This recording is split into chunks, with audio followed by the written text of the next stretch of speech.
The following is a special live presentation of Retro Sports Network, Hall of the Champions of the past, present, and or future. Good morning, afternoon, evening. My name is Ron Juckett. Welcome to the program for this 23rd day of September 2024. We have a doubleheader for you today as we play the games of Monday, September 19th, 1988. Or to paraphrase Hank Williams Jr., are you ready for some baseball? And the answer to that is on this channel, always. We're always ready for baseball on this channel. So here's the situation. We did I quick sim the Dodgers-Astros game just before we came on because the opener of this doubleheader is the Padres and the Reds from Cincinnati. And so Cincinnati already has good news today. Nolan Ryan beat Oral Hershiser rather easily. And so the Reds' lead coming into this one against the Padres is already 4 games. And we're down in the last 10 days or so of the 1988 regular season. So the Reds and the Padres open it up. Eddie Whitson going for San Diego. I wish Forrest was here. And Danny Jackson, who is one of the candidates for Cy Young in the National League, going for the Reds. Reds win this. They're up 4.5. It's a pretty good bargain. Second half of the doubleheader is the pony game of the day. The Red Sox and the Jays from Toronto. I believe it's Bruce Hurst going for the Red Sox. So the Red Sox and Jays are 1 and 2 in the East. So 2 meaningful baseball games for you right now, as Retro Sports Network presents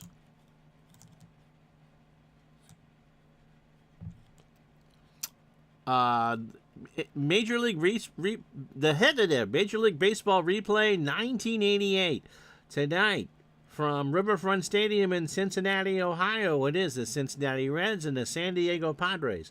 And today's game is brought to you by DigitalDice.com, the best darn podcast on the web for your sports simulation and replay needs. Find us today on Spotify, Spreaker, iTunes, or wherever else fine podcasts are listed. Message retracted. John's making nasty threats already. I haven't even read these yet. How you doing, John? Let's go.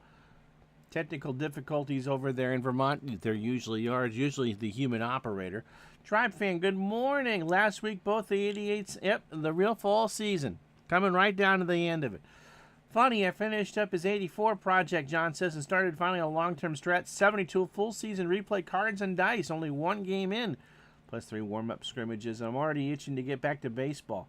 72 football. They just re-released that season, didn't they?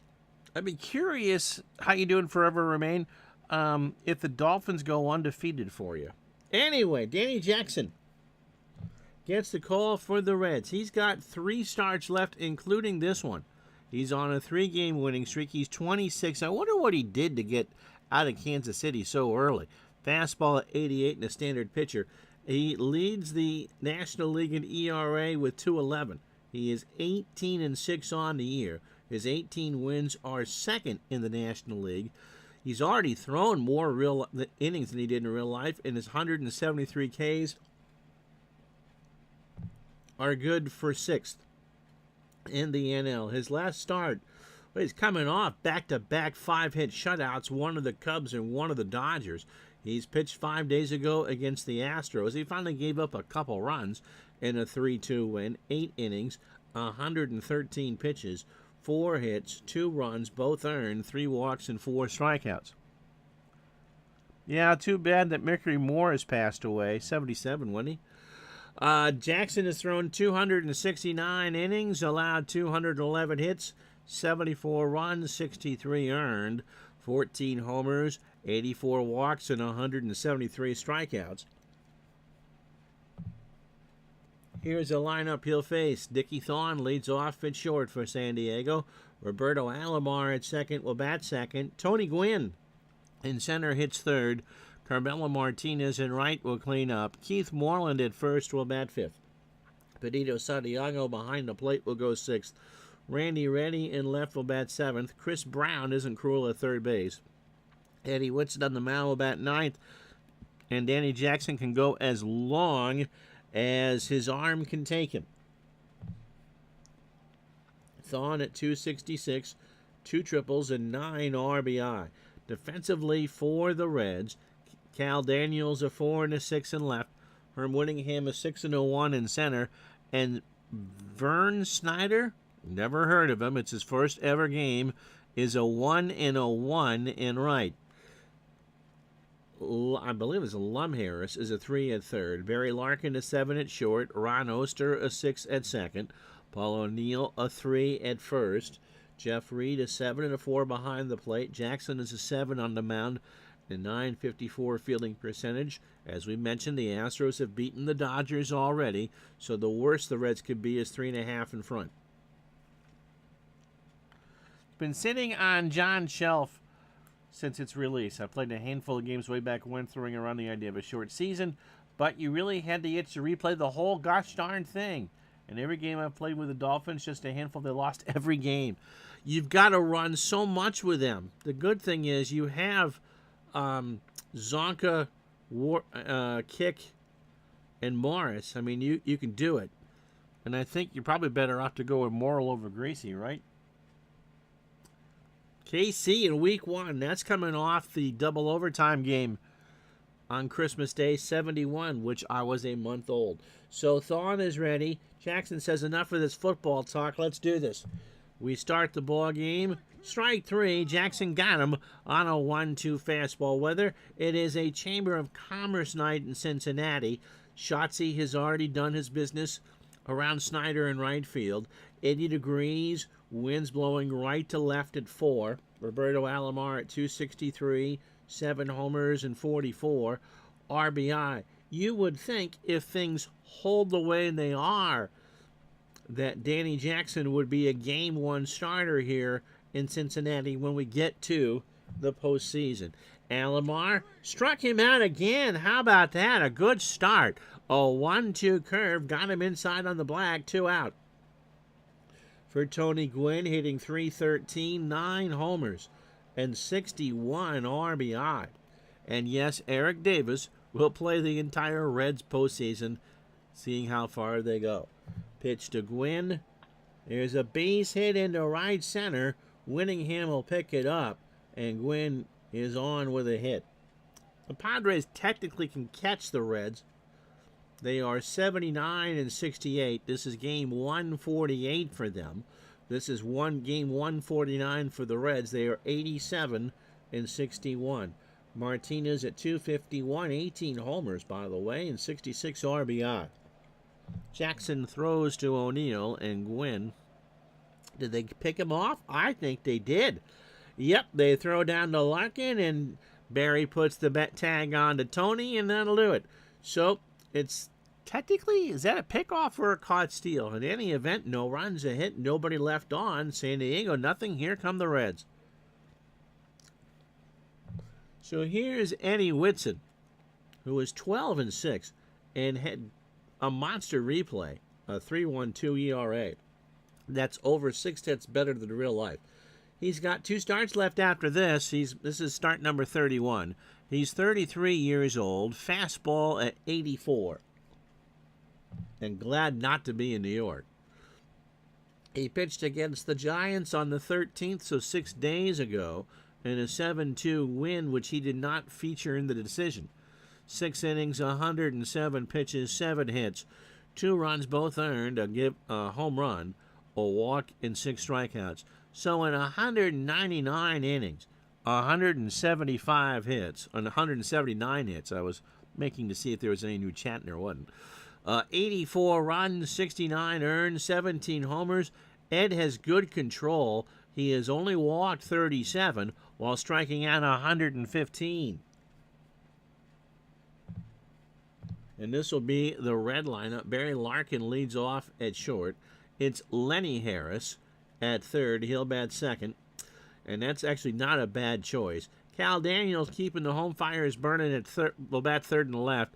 Paul O'Neill cleans up at first. Van Snyder. And if you remember Van Snyder, John, or your wife remembers that you are a, Gold Star member of the Cincinnati Reds fan club. Herm Whittingham will bat sixth and play center field. Jeff Reed behind the plate will bat seventh. Ron Oster at second will bat eighth. Danny Jackson, who can kind of hit, will go ninth, and Whitson can get you 6 on a good day, maybe 7. With his Bugs Bunny fastball. Randy Reddy is a 3 in left with a 4 arm. Tony Gwynn a 6 and an 8 in center. Carmelo Martinez is a 5 and an 8 in right. It'll be Bobby Brown or Chris Brown at third. Can't see his numbers. Dickie Thon a 6 at short. Roberto Alomar an 8 at second. Moreland a 5 at first. And the ultimate irony of being a Cub fan is if you can't beat them, join them as he goes to San Diego. Santiago a 10 and a 6 behind the plate. And Whitson a 7 on the mound with a .909 fielding percentage. Larkin at 272, 11 homers and 58 RBI. He's not bunting. There's a ground ball to Brown, who's a 6 there. It barely stays fair. The long throw to Moreland, and Larkin is out, and that's how this one starts. Lenny Harris, a September call-up, 3 for 9, hitting .333. Overall, 372. Like I said, this is a pretty good call-up. No homers and 8 RBI. They started the year with Buddy Bell at third, amongst others, and Bell was one of the big heroes in the Astros win over the Dodgers today. I wonder who Pete had his money on. Pitch to Harris. There's a ground ball to Thon. Dickey goes to Moreland, and there's 2 out. For Cal Daniels, hitting .297, 20 homers and 75 RBI. If you look at the lineup screen for Cincinnati there on the right part, 2 through 8 are left-handed hitters. Just keep that in mind as we go along through. Daniels strikes out. Didn't work in the first. Whitson gets the sign in order. A 2-2 fastball swung on and missed. And after 1, no runs, no hits, no errors. It's the Reds nothing, San Diego nothing. So Carmelo Martinez, Keith Moreland, and Santiago to face Danny Jackson here in the second. Carmelo at 251, 18 homers, and 66 RBI. Jackson starts the second, popped up left side. Harris, that's a rainmaker on this clear night in Cincinnati. 1 out. For Keith Moreland, hitting .260, 8 homers and 67 RBI. If he did not catch Dave Gardner's NFC playoff game from '79 last night between the Saints and the Eagles, ho ho ho, you should go over and take a gander and watch that. You will be highly entertained. Pitch to Moreland. There's a ground ball to Larkin. Barry snares a long throw on the run to O'Neill, and Moreland is retired. So 2 out for Larkin. Has made his 41st great play of the year. Yeah, that really was a heck of an effort. Don't want to spoil it. Don't spoil it. Santiago at 242. Benito 11 homers and 64 RBI. Jackson winds and fires, and there's a ground ball to Harris at third. He'll go over to first, and the Padres go down in order. No runs, no hits, no errors. After an inning and a half, no score. So O'Neill, Van Snyder. That sounds like one of a guest star in Murder, She Wrote, doesn't it? And you know, the special guest star was the one that always did the murder. Paul O'Neill at 268, 17 homers and 78 RBI. Whitson starts the second with a fly ball to right. Martinez is there, 1 out. John watched it this morning. Yep, I still don't want to spoil it, but Gardner got the pony for sure with that one. Van Snyder, I can't tell you anything about him. I'd never heard of him until I loaded the lineup for this game. In real life, he hit .214. Now, there was lots of strife between Pete Rose and Eric Davis, and I'm not sure at what point the Reds kind of fell out of the race, but Rose just kind of told Davis to sit down and shut up for the rest of the year. Van Snyder had 28 real-life at-bats, a double, a homer, and 6 RBI. So it wasn't like he was completely unproductive. But he's no Eric Davis. Pitch to Snyder. Struck him out. That's 2 for Whitson. And 0-2 fastball at 82. And got him. My word. It'll be Winningham now. 2 out for Herm at 317. A triple and 12 RBI. Pitch to Herm. Ground ball to third. Brown has it. Almost straddles the bag there. Throws to Moreland for the out. And that will retire the side. No runs, no hits, no errors. We've played 2 in game 1 of this split doubleheader. It's the Padres and Reds scoreless in Cincinnati. So Randy Reddy, Chris Brown, and Eddie Whitson here to face Danny Jackson in the third. Randy at 308. He's had a very good year. 13 homers and 63 RBI. And Reddy draws the walk. So his eyes were ready there. A 3-0 fastball missed outside. Danny, in real life, he's already thrown more innings than he did in real life. Walked 71 and struck out 161. On the replay, he's walked 85 and struck out 175. So the strikeouts are a very good thing. But something to keep an eye on if they do win this division is how will the Mets do in being patient at the plate, because Jackson's going to give up his share of walks. He doesn't allow a lot of hits. His whip is 1.096. Don't use that as the combination on your briefcase. Chris Brown at 251, a homer and 19 RBI. Pitch to Brown, struck him out. That's 3 for Jackson, and 0-2 fastball got him looking. 1 out.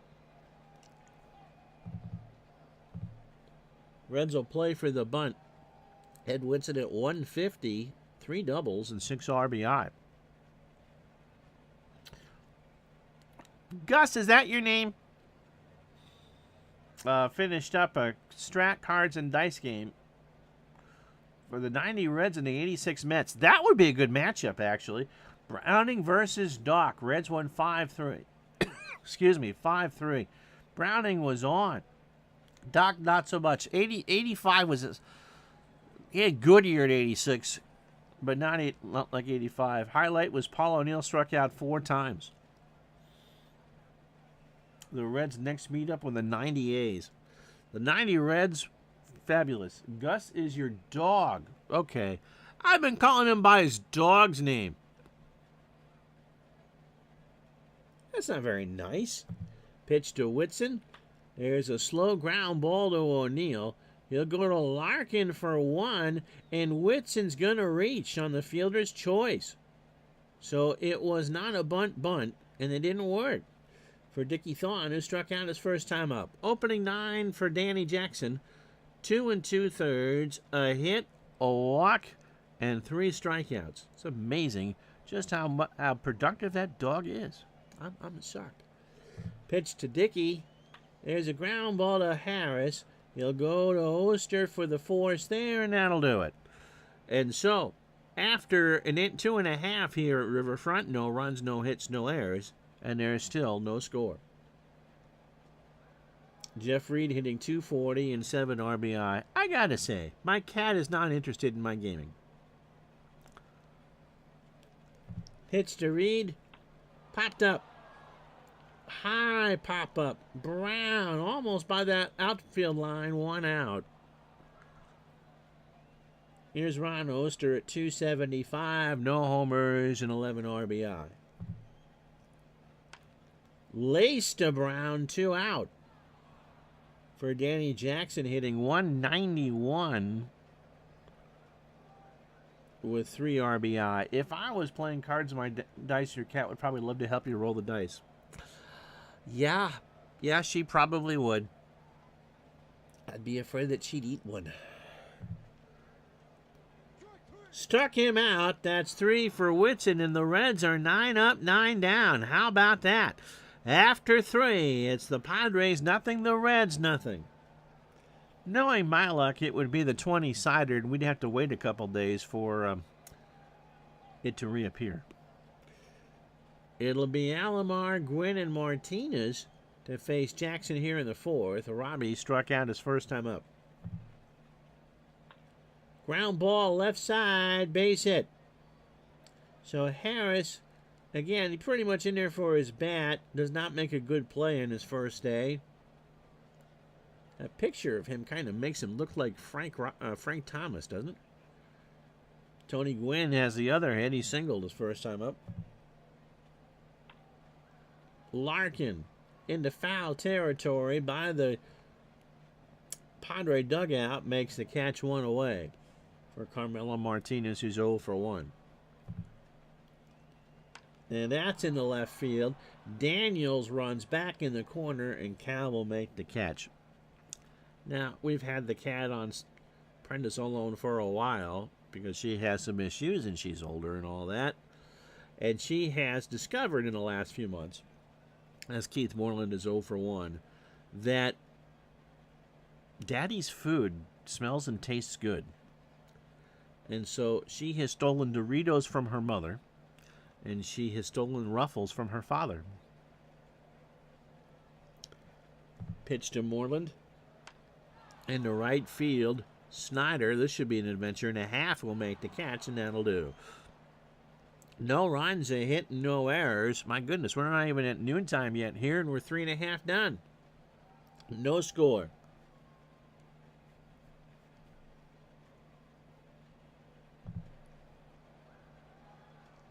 Since I've already done a game, the standings and stuff on the screen won't fully play those, so here we go. This is up to the moment with the Dodgers losing to Houston.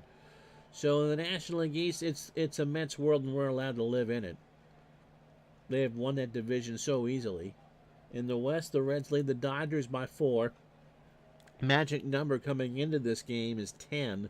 San Diego is actually closer to L.A. They're 7.5 back. Their elimination number is 7. Second game of this doubleheader is the Red Sox and Jays from Toronto. Red Sox lead by a game and a half, and their magic number is 12. And Kansas City with a 1-game bulge over Minnesota and Oakland. We aren't seeing Canseco McGuire this postseason. Their elimination number is 5. So Whitson, 3 innings and 3 strikeouts. Larkin is 0 for 1. Pitch to Barry. Struck him out. That's 4 for Whitson. A full count fastball. Got him at the belt. So here's Lenny Harris. Lenny's 0 for 1. Whitson deals. And Lenny hits a ground ball to Alomar. Robbie throws to Moreland for the out, 2 away. For Cal Daniels, who struck out his first time up. Pitch to Cal. Ball 4, and that is the first base runner of the ball game for Cincinnati. So here's Paul O'Neill. Paulie's 0 for 1. Whitson checks his sign, throws to first. I thought about it. Now what do I do? They're going to send Daniels. Throw down to Thorne, and Cal has his 35th steal of the year. Cal doesn't look all that happy in that picture, does he? So 2 out, a 1-strike count to O'Neill, and a runner in scoring position. Pitch to Paulie is into center field. Maybe not. Alomar, that caught me a little more off guard. Behind the bag at second, and that'll do. Reds can't get a hit. They do put a base runner on and advance him to second. After 4, no score. So Santiago, Reddy, and Brown to face Jackson. I don't want to say congratulations to the Chicago White Sox or their fans, because it's rude. But they have, with a week to go, tied the New York Mets with 120 losses. And the brain trust that runs that team want to cut payroll? Are you kidding me?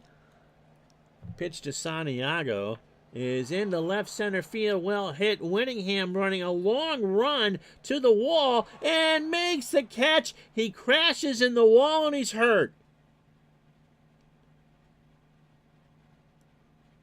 He will stay in the game. Oh my goodness. He must have run 30 yards. I'm not sure.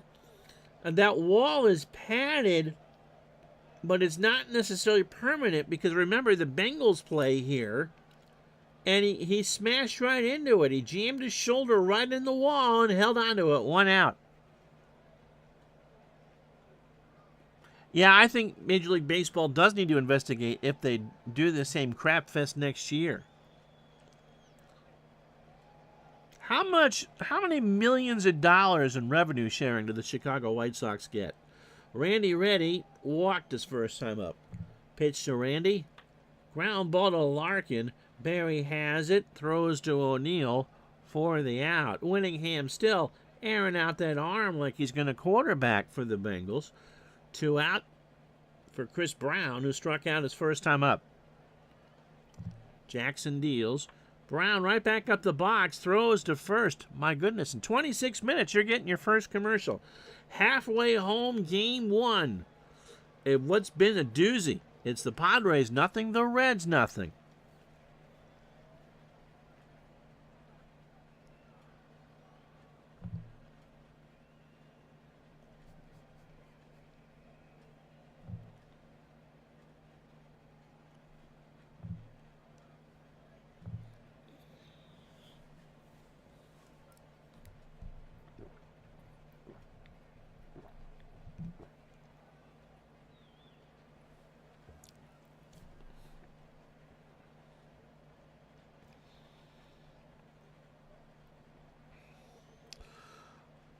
We go through the recap, but it would just take hours to do. There is no recap. Eddie Whitson, a walk and 4 strikeouts through 4. Danny Jackson, a 2-hitter through 5, a walk and 3 strikeouts. So an absolute pitcher's gem here on the September 19th at Riverfront. And here is Van Snyder, who struck out his first time up. The nerve of Reinsdorf and company to build that pop-up stadium to do the batting practice. Oh yeah, we've just given you the biggest liver and onion plate in your entire life. Let's throw some dead fish on there. Just trying to be a nice way to say it stinks. And we want the state of Illinois and the city of Chicago to cough up several $100 million to replace a stadium that you just put in several $100 million in renovations. And oh, by the way, we're going to win 10 games next year. It's ridiculous. Pitch to Snyder. There's a base hit. Are you kidding me? So Snyder breaks up the no-hitter. In the eternal words of John Sterling, that's baseball, Susan. Here's Whittingham. He's 0 for 1. Yeah, the A's too. Honestly, they should just build him a park in Sacramento. I think they'll do fine there, but yeah, what they've done, some of that is the city. A lot of that's the ownership. At one point, Oakland had the Seals, the Raiders, the A's, and the Warriors. Now, the Warriors were more of a San Francisco team. They built the arena in Oakland. So, catch as catch can. When the NHL left the Bay Area, they came back to San Jose, and the Sharks haven't been all that great the last few years. But what the Raiders and A's have done to Oakland is, honestly, how much of what's going on with the A's baseball team had to do with what Al Davis did to the Coliseum back in the 90s. Pitch to Whittingham. Ground ball to Brown. Might be 2. Nope, just 1. And Whittingham is running down the line, and he is out on a bang-banger. So 1 out. Snyder, again, I've never heard of him. He's on second. Jeff Reed is 0 for 1.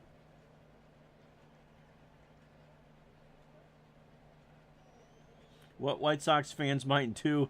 Yeah, there's three pukey emojis on the screen. That's what the White Sox will do for that last homestand. If it wasn't for the fact that their owner was male and 90,000 years old, it's Major League all over again. You just keep taking pieces of the clothes off. Struck him out. That's 5 for Whitson, oh, by the way. And 0-2 fastball in there at the knees. 2 out for Oster, who's 0 for 1. Line drive to Brown, and that'll do it. So, all-out pitcher's duel here. How you doing, Scoop? After 5, no score. So, Whitson, Thorne, and Alomar to face Jackson. And the Tigers are making a playoff run. Pitch to Whitson. 0 for 1. Base hit. He's digging for 2. The throw to Oster. Not in time. So Eddie's got his 4th double. The Dodgers are rooting for San Diego here.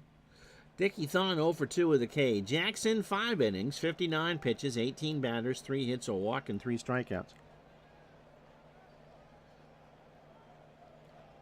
Yeah, I'm not... I mean, every sport has its problems. But... be interesting. Bernie doesn't really pop in here much anymore. About, you know, how will baseball in Vegas play. Pitch to Thon. Drops one down. Reed throws down to Oster, and Dickey is retired. Whitson moves to third, 1 out for Alomar, who's 1 for 2. He is singled and struck out. The thing is, although the A's were not as bad, and they've got, what, 2 seasons in Sacramento or 3? Not sure. Midlife was driving a second ago. The last thing I read about or so was that the Pirates and Royals, $75 to $85 million. You can build a pretty gosh darn good minor league system for that. Not sure how many will watch the Mets, but yeah. I was going to comment on them in a minute. To be fair, the A's right now are plus 18 wins from last year.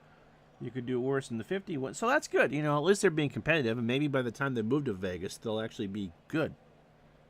I think they were talking about contracting the Twins a few years ago. That was 2001. I think, 4 years in Sacramento? Wow. Again, I don't know why they just don't build a stadium in Sacramento. Alomar, again, 1 for 2 with a strikeout. 1 out, runner on thirds, Whitson. Alomar strikes out. That's huge for Jackson. An 0-2 curveball got him to chase just because down a ground ball doesn't score a run. Tony Gwynn is 1 for 2 with a single. Is Ball State in Sacramento? I think Ball State's in Ohio, isn't it? Ball State, I don't believe, is in California. Pitch to Gwynn. There's a ground ball to Oster. That strikeout was huge because that would have scored Whitson. Jackson, all that in a bag of chips. No runs or hit. The Padres have left on 3, and after 5.5 in this first game of a doubleheader, no score. Yeah, it's David Letterman's alma mater, Muncie, Indiana. So it'll be Jackson, Larkin, and Harris to face Whitson here in the 6th. Danny struck out his first time up. I was going to mention the Mets. Say what you will about ownership. The whole winning streak when Grimace threw out the first pitch. And then the whole winning streak again now that they've painted the seat purple out in Citi Field. I don't think there's a McDonald's at Citi Field. I think it's a Steak Shack, isn't it? Bernie doing a great job with the Field of Dreams League. Him and Steve Tate, Beatles eternally. I think John's in the league. Oh, it's a 2.5 men joke. Okay, no. Pitch to Jackson. Struck him out. That's 6 for Whitson. So Eddie's faced 18 batters, 5 1/3, 72 pitches. 1 hit, 1 walk, and 6 strikeouts. They play for the bunt. Larkin's 0 for 2. He's swinging. Brown, almost in front of the mound, throws it to Moreland, and Barry is retired, 2 out. So here's Lenny Harris. Doesn't he kind of look like a skinny Frank Thomas? Lenny is 0 for 2. Yeah, I saw the mini stocks. I haven't done iRacing in a while. It's physically hard for me to do, Scott. Pitch to Lenny. Fly ball to right. Martinez will make the catch, and that'll do. No runs, no hits, no errors. We go to the 7th. In a game that would make any bagel baker proud, it's 0-0. So Martinez, Moreland, and Santiago to face Jackson here. Carmelo 0 for 2. Got him. Number 5 for Jackson. An 0-2 curveball got him. So in this seemingly one-run game that we're about to have here, here's Moreland. I got to sneeze. He's 0 for 2.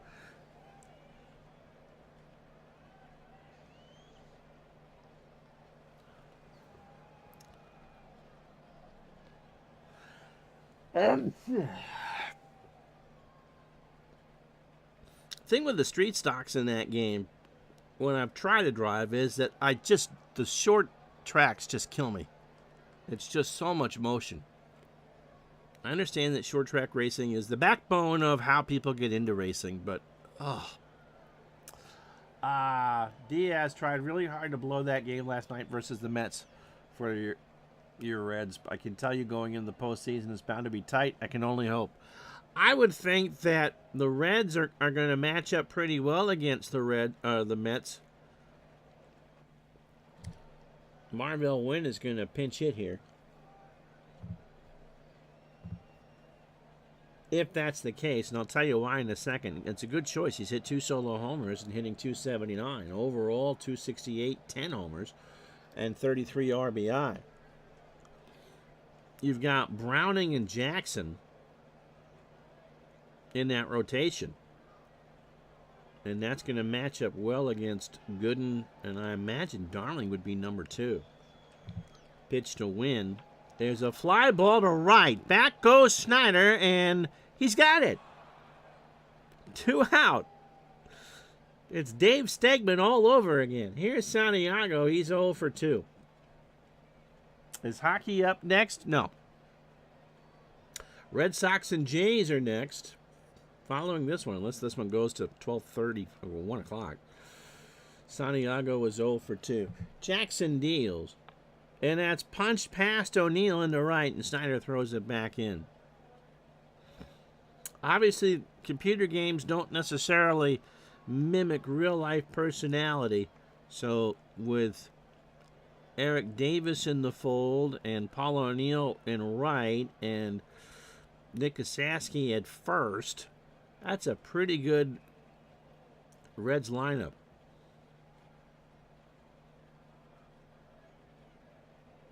Reddy is 0 for 1 with a walk. Randy up the middle. Larkin has it over to Oster for 1. And Reddy will reach on the fielder's choice. Well, no, there was 2 out. Stretch time, no score.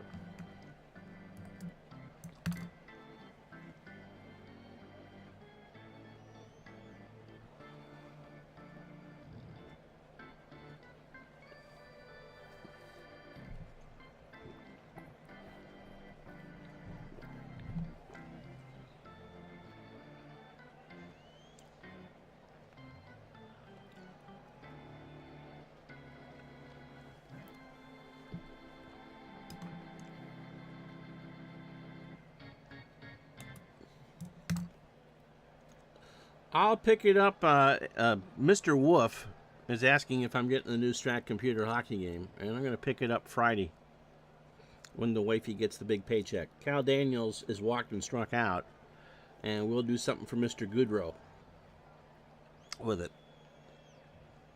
And then I will go and do, you can check on Facebook when we do this, the real Stanley Cup, like between whoever the top 2 teams were last year in the regular season. Was it Toronto? Did Toronto actually have the best record in the East? That was fun. Did it last year. As we said, Daniels has walked, stolen a base, and struck out. He's 0 for 1. Whitson starts the 7th. Fly ball right field. Back goes Martinez, and there's the Reds' run right there. That's in the football luxury boxes in the 3rd deck. Oh, my goodness gracious. Daniels hits his 21st of the year, and it's 1-0. That's his 5th against the Padres. Whitson put a meatball over home plate, and Daniels just crushed it.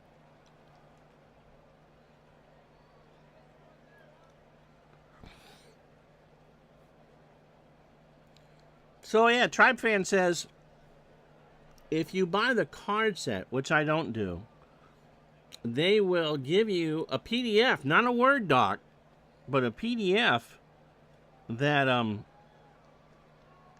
yeah, Daniels turned ground beef into Skyline chili right there.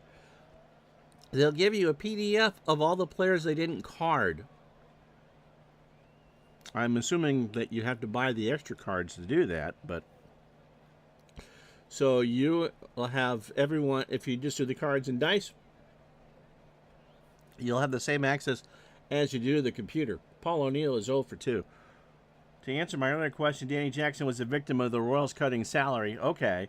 He was up for arbitration at the end of '88. Wow. Wow. How cheap and chitsy is that? Now, I believe the old man Kaufman was gone by that point, right? And wasn't there the syndicate that also at one time owned Rite Aid pharmacies that ran the Royals? That's cheap.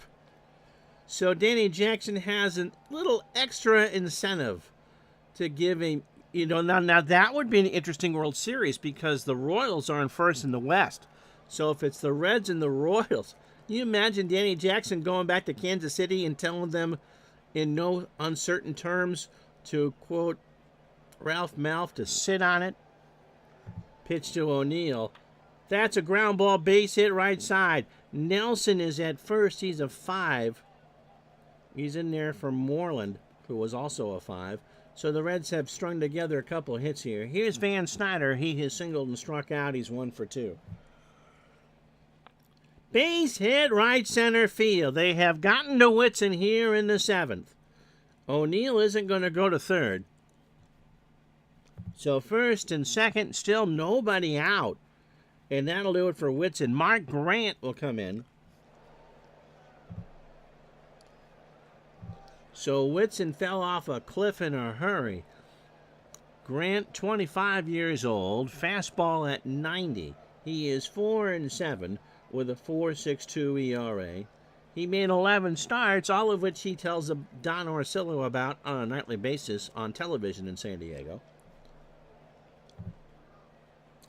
He last pitched 2 days ago against the Braves. He took the loss in a 6-5 ball game. He went in 1/3 of an inning. 18 pitches, 2 hits, an unearned run, and a strikeout. 78 pitches, 78 hits, 43 runs, 40 earned, 11 homers, 32 walks, and 47 strikeouts. How you doing, Andrew? So Winningham is 0 for 2. So O'Neill on second, Snyder on first. And there's nobody out. The Reds up 1-0 here. 1-2 on the channel. Red Sox and Jays to follow from Toronto.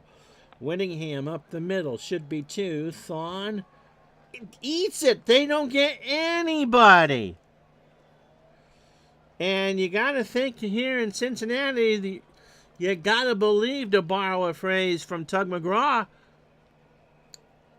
on the artificial surface, he must have cue balled that one. Here's Jeff Reed. Jeff is 0 for 2 with a K. Struck him out. Grant got him 1 out. And 0-2 fastball swinging. So here's Oster. He's 0 for 2.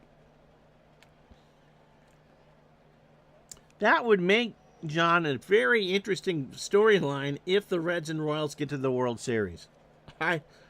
Wow. Pitch to Oster. That's in the left center, and that's going to drop. O'Neill will score. Gwynn has it.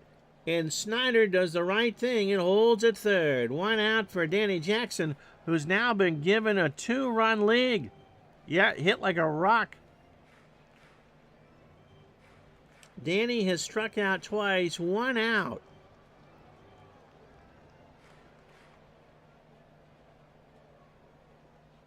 He's going to swing. I thought about the bunt. He strikes out. So he just stood there like a barn on the side of Ernie Harwell's driveway and chased an 0-2 fastball. 2 out for Larkin, who's 0 for 3. Yeah, hit like a rock on the turf. I'm sure that as fast as that surface was, as it wore over the years until they changed the rug, I'm sure that stuff just got faster and faster. Yeah, you said something, about Eric Davis before.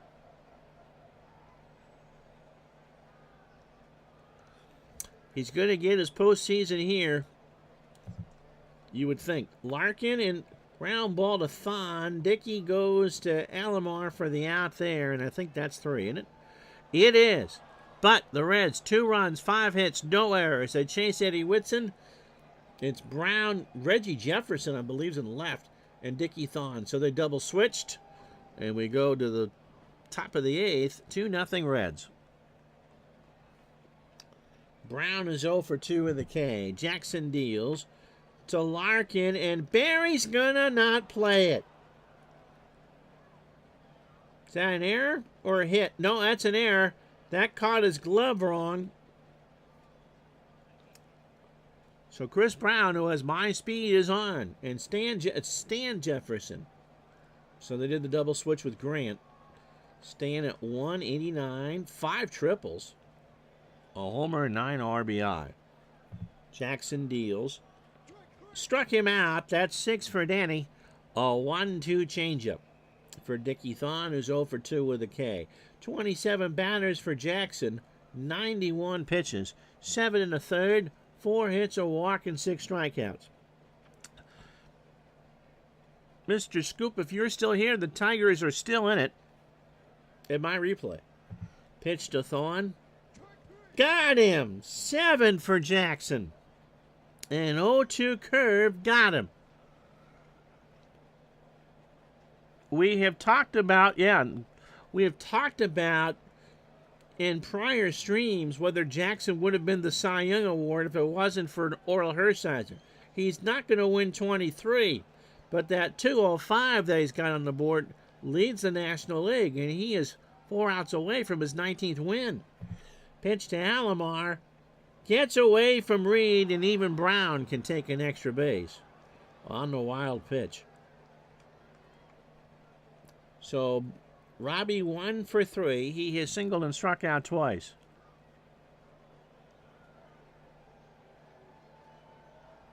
I think Google forgets a Davis, right? He was a dirt ball player on the field, always diving and running into walls. People want to remember him for not playing, but it was more playing too hard than not wanting to play at all. Well, it'll be 4.5 if they can get 4 outs. This is game 149. He's going to get the chance, and he did. He actually had a very good World Series in 90, didn't he? Pitch to Alomar, and there's a ground ball to Larkin, and he's going to make back-to-back errors in the inning. Are you kidding me? It's his second in the inning. So runners on the corners for Tony Gwynn.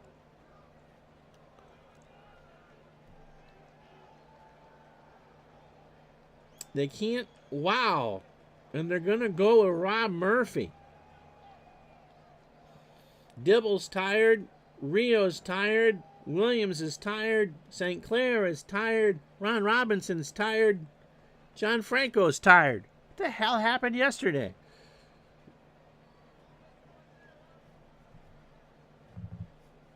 So Rose puts in Rob Murphy. Murph has only made 1 save in 3 chances. He's in here to get 4 outs. He's 28 years old. He's 5-6 with a 3.07 ERA. This is his 70th appearance. What did they do yesterday? They must have played a forever game against the Dodgers because it was a 3-1 final. He went 1 inning, 9 pitches, and a strikeout. They must have played 14 or 15 innings. Yet 2 errors. That's a lot. 73 and a third for Rob, 73 hits, 28 runs, 25 earned, 3 homers. He's walked 38 and struck out 65. So Danny Jackson, the beneficiary of 2 rare Barry Larkin errors. Wow, Davis lacerated a kidney for a ball in left field. Oh, watch them win it with from a hospital bed. Oh, I did not know that. So here's Gwynn. Tony's 1 for 3.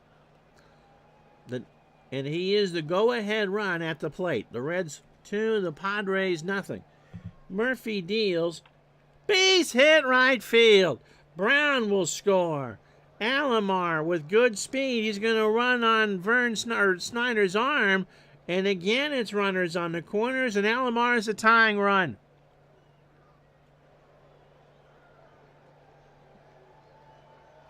Davis didn't even get a call from ownership. Well, that would be Marge. She didn't like anybody to congratulate him. It was like he was forgotten. Here's Carmelo Martinez, and Murphy now holding on to a 1-run game. Carmelo is 0 for 3 with a K. Gwynn can steal. He won't here, but he can. Here's the pitch. Walked him, and they're loaded. They have gotten the fryer litter full of grease now. Now, did they keep Rob Nelson batting? He hadn't batted all year. So in his 88 debut, real life 190, a home run and 3 RBI. Computer should be pinch hitting here. Lefty versus lefty, and they're all loaded for a kid that doesn't have an at-bat. Reed and Murphy go through the scouting report. Rob winds and fires, and Nelson hits one to Murph. Over to O'Neill, and the inning's over. This just might be kismet with the Reds. The Padres leave them loaded. They get 2 errors from Barry Larkin, and they get just with a 1 run to show. It just might be the Reds' year. After 7.5, 2-1 Cincinnati. So here's Lenny Harris. Lenny is 0 for 3. My goodness, was that intense. Base hit left field. Jefferson's a 3-1 out there. Almost like a George Jefferson. So a leadoff single for Cal Daniels. And it was Daniels' home run into the football luxury seats in the 7th. That was the first run of the ball game. He now is 21. Into center. Gwynn, 1 out. Red Sox and Jays to follow. Here's Paul O'Neill. Paul is 1 for 3 with a run scored. And to think that, you talk about Davis and you talk about, maybe not messing with his manager. Well, who replaced Pete Rose in 1990 was Lou Piniella. And no one ever accused Piniella of being a player's manager. Left field, Jefferson, 2 out.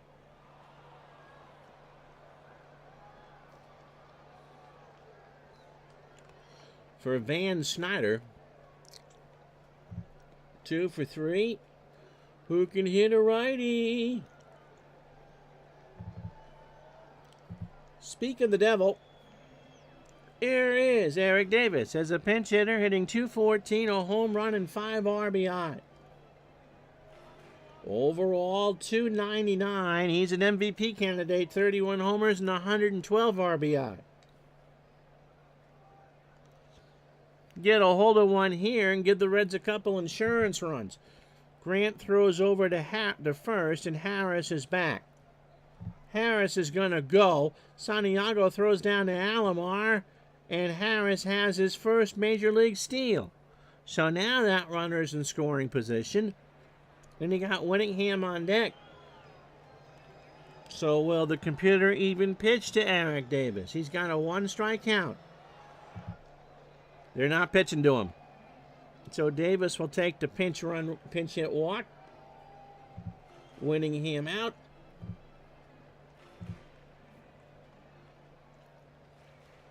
Sabo comes in. Chris at 333, a home run and 2 RBI as a pinch hitter. 268 homers and 65 RBI.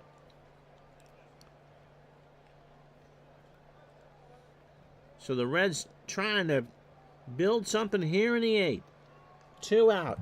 Runners on first and second. Sabo draws the walk.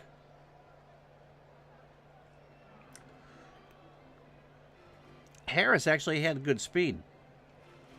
Baseball, yeah. That's baseball, Susan. So here's Jeff Reed. Jeff is 0 for 3. He struck out twice. They're loaded. Harris on third. Davis on second. Sabo on first. It'll be Santiago pitcher spot and Chris Brown for the Padres in the 9th. Santiago and Grant have a word. Pitch to Reed. Up the middle. Base hit. Harris is going to score. Davis should score. Sabo wasn't stopping either. They kind of do a roadblock there, and the Reds go up 4-1.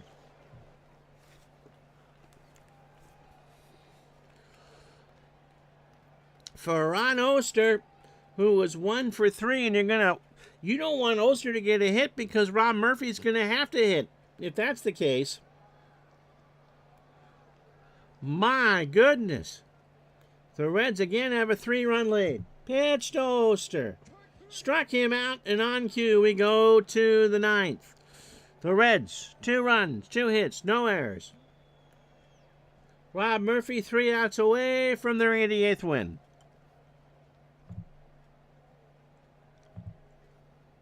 So Davis a 10 and a 2 and left. It'll be O'Neill moving to right.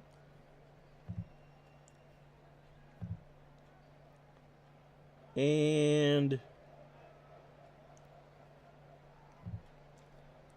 they'll put Sabo at first. He's a 1 with a .950 fielding percentage, but you only need 3 outs. So Santiago, pitcher spot, and Brown to face Murphy here, who might not be able to finish the inning. Murphy's one pitch into right. Back goes O'Neill. 1 out. Mark Grant is 0 for 16. And in the real life, he went 0 for 16. Gary Templeton.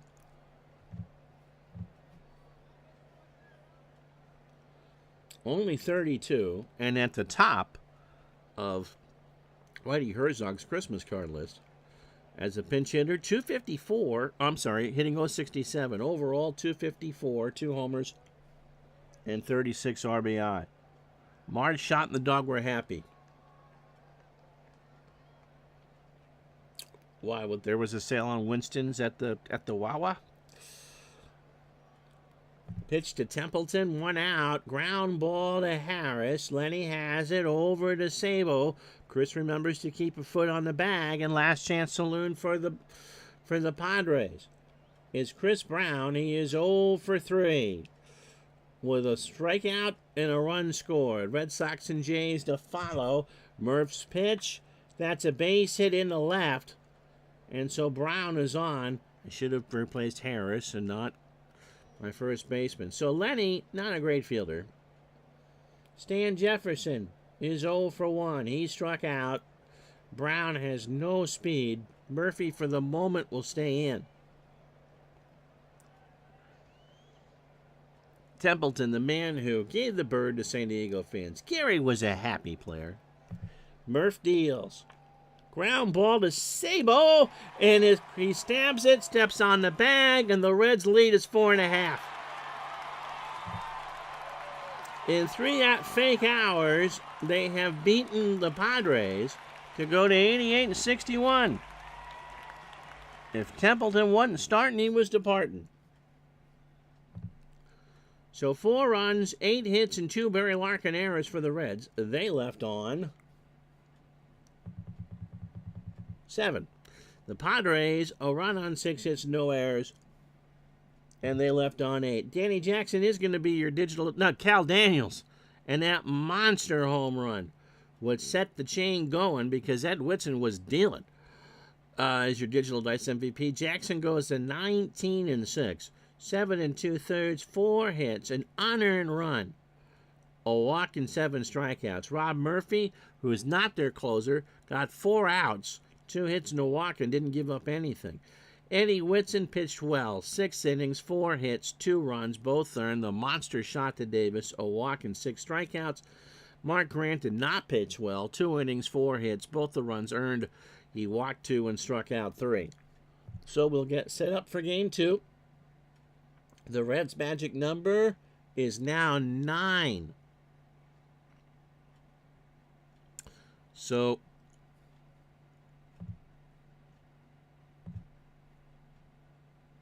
now what? We put up the AL stats. And so you see the situation now on the screen. Red Sox a game and a half on Toronto. Detroit hanging in there, but they got to keep winning. So let's quick send that Tiger game over Cleveland really quick. And they lose. Walt Terrell gets hammered 6-1.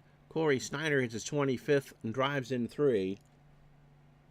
The Yankees beat Baltimore 11-4. Dave Winfield, 4 hits and a homer. So Detroit 5.5 out. Toronto and Boston about to go at it. Mike Boddicker and Jim Clancy.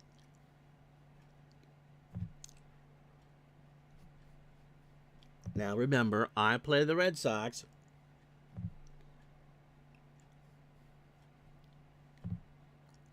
So Boddicker 5-1, Clancy 14-10. And so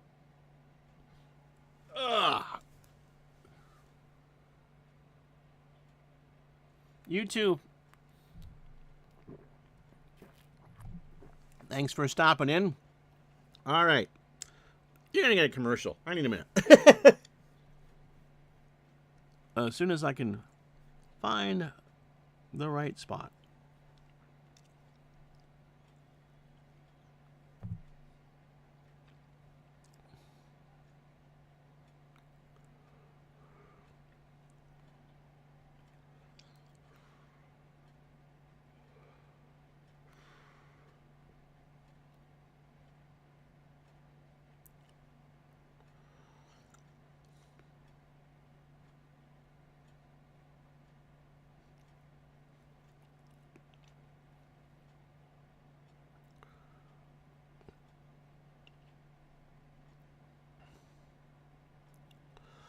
Well, Jim Clancy has had himself a year. He's making his 29th start. He's 14-10 and a 3.88 ERA. He's 33 years old, fastball at 85.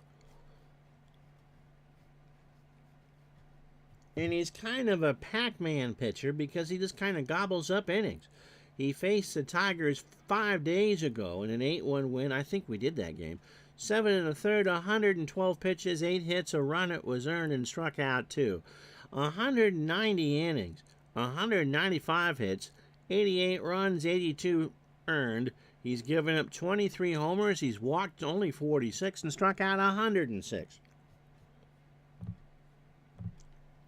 So the season isn't over for the Blue Jays if they lose, but if they win, could make the last 2 weeks of this season go a long time on this channel. Wade Boggs leads off for the Red Sox at third.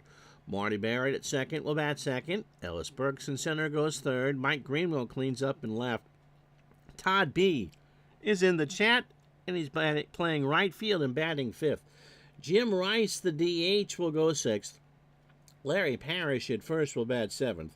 Jody Reed at short goes eighth. Rich Gedman will bat ninth. And Clancy, 7 innings-ish on the mound. George Bell, a 4-4 in left as we set the Jays defense. Mosby, a 4-2 in center. Barfield, a 7-9 in right. It's Kelly Gruber, an 8 at third. Tony Fernandez, a 10 at short. Manny Lee, a 7 at second. Fred McGriff, a 6 at first. Ernie Witt, a 5 and a 4 behind the plate. And Clancy is 7 on the mound with a .923 fielding percentage. Wade's got an 8-game hitting streak. Was inducted yet this weekend in the Irish Baseball Hall of Fame. Hitting .346, 3 homers, and 74 RBI. And this one starts with a pop-up left side. Bell coming in. Gruber going out. 1 away. Beautiful night here in Tirana. 69 degrees. Winds blowing in from left, so from downtown at 6. Marty Barrett at .303, a triple, and 53 RBI. So, Todd, how does it feel to be playing and chatting at the same time? We should have you mic'd up for this. Pitch to Marty. In the center field, back goes Mosby, and Lloyd will make the catch, 2 out. Ellis Burks at .277, 17 homers, and 100 RBI. Mr. Morgan did not start Mr. Evans in this game. Mr. Juckett might change that at some point, but for now, no Dewey. Pitch to Ellis. Struck him out, so a clean inning for Clancy. He chased an 0-2 splitter, and that'll do. No runs, no hits, no errors. And after half an inning, it's Boston nothing. Here come the Jays. Yeah, Boggs is battling prostate cancer. Best wishes and prayers to him. Mike Boddicker, who I've said is not my favorite player in Red Sox history. Pitching pretty well, however, in the replay. 31 years old, fastball at 88, ground ball plus pitcher. I once expressed my displeasure at trading Kurt Schilling and Brady Anderson for Mike Boddicker in a game and got an earful back. On the replay, this is his 11th start with Boston. He's 5-1 with a 3.23 ERA. So he pitched better than my senior year of high school mind thought. It happens.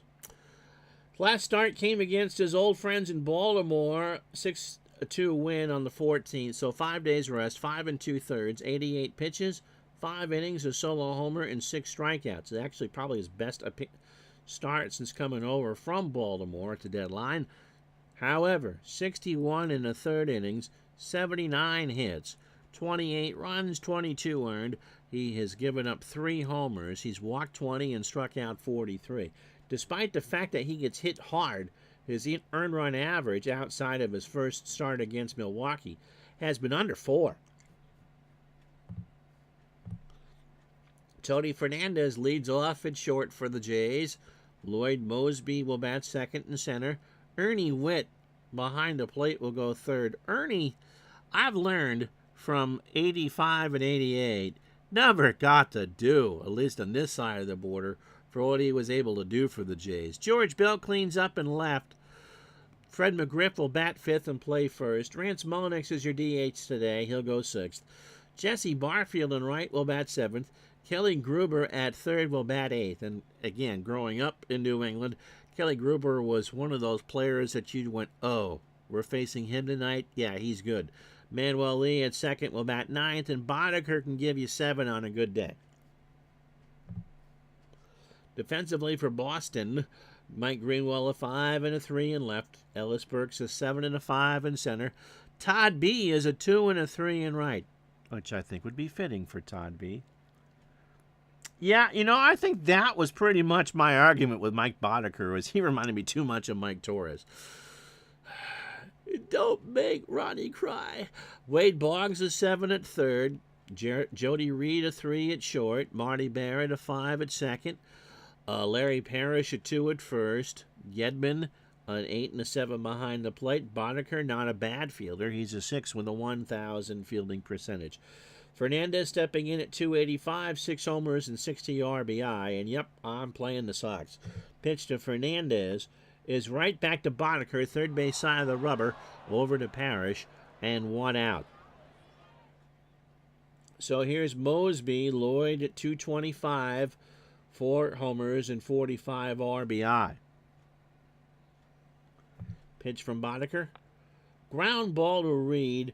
Jody over to Parrish, and Mosby beat it out on a bang-banger. Just kind of one of those slow nubbers on the plastic, and Reed just had to wait for the hop. the thing with Boddicker, they knew that Bruce Hurst wasn't coming back. I think that's one of the reasons why I was upset that they made that trade. Not that I knew about Curt Schilling, but I really like Bruce Hurst. And so, and Boddicker was a good pitcher. He's got a ring with Baltimore in '83. He had a good curveball. He had a Cabot sharp cheddar curveball. But at Fenway Park, ball go far with curveball. Ernie Witt at 260, 17 homers, and 66 RBI. Mosby's going. Popped up. The hit and run is on. Gedman running, and it's a foul ball. So it's a 1-ball, 1-strike count. Boddicker deals again. There goes Mosby. Again, we pop it up. Second verse, same as the first, as that one finds the seats again. Threatening skies here in Toronto. Place is packed. The 1-2 to Witt. Into left field. That's well hit. Greenwell has it in the alley for the out. Mosby goes back. Greenwell made a sliding catch to make that. His 11th great play out there. Here is George Bell at 257, 16 homers and 105 RBI. Mosby not going anywhere. 2 out, bottom of the first. Red Sox and Jays. Boston has a game in hand and a 1.5 game lead. This is game 150 for Boston. And 151. Don't be drinking that stuff. You're all working for Toronto. Pitch to Bell. Hit him.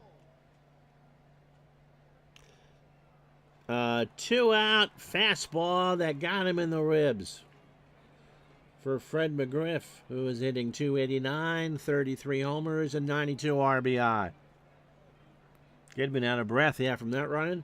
I always love it when slow catchers hit triples. Can't you just see them bringing out the jacket and the oxygen tank for that? Pitch to McGriff. Base hit right field. You're seeing why I'm not a big Boddicker fan? Todd B picks it up. Mosby, he should be scoring here. Benzinger will throw to the plate. There might be a chance. They're going home. It's actually not a bad throw, but Mosby's going to slide under the tag. It was a bad throw. And the Jays are up 1-0. Here's Rance Mulliniks. Rance at 279, 13 homers, and 62 RBI. To satisfy my curiosity, with around 10 games to go, the Red Sox and Jays will play 6 times. The Red Sox have won 6 of 7. So if Boston wins any game the rest of the year against them, any game 163 would be at Fenway. The Red Sox took all 4 at Fenway.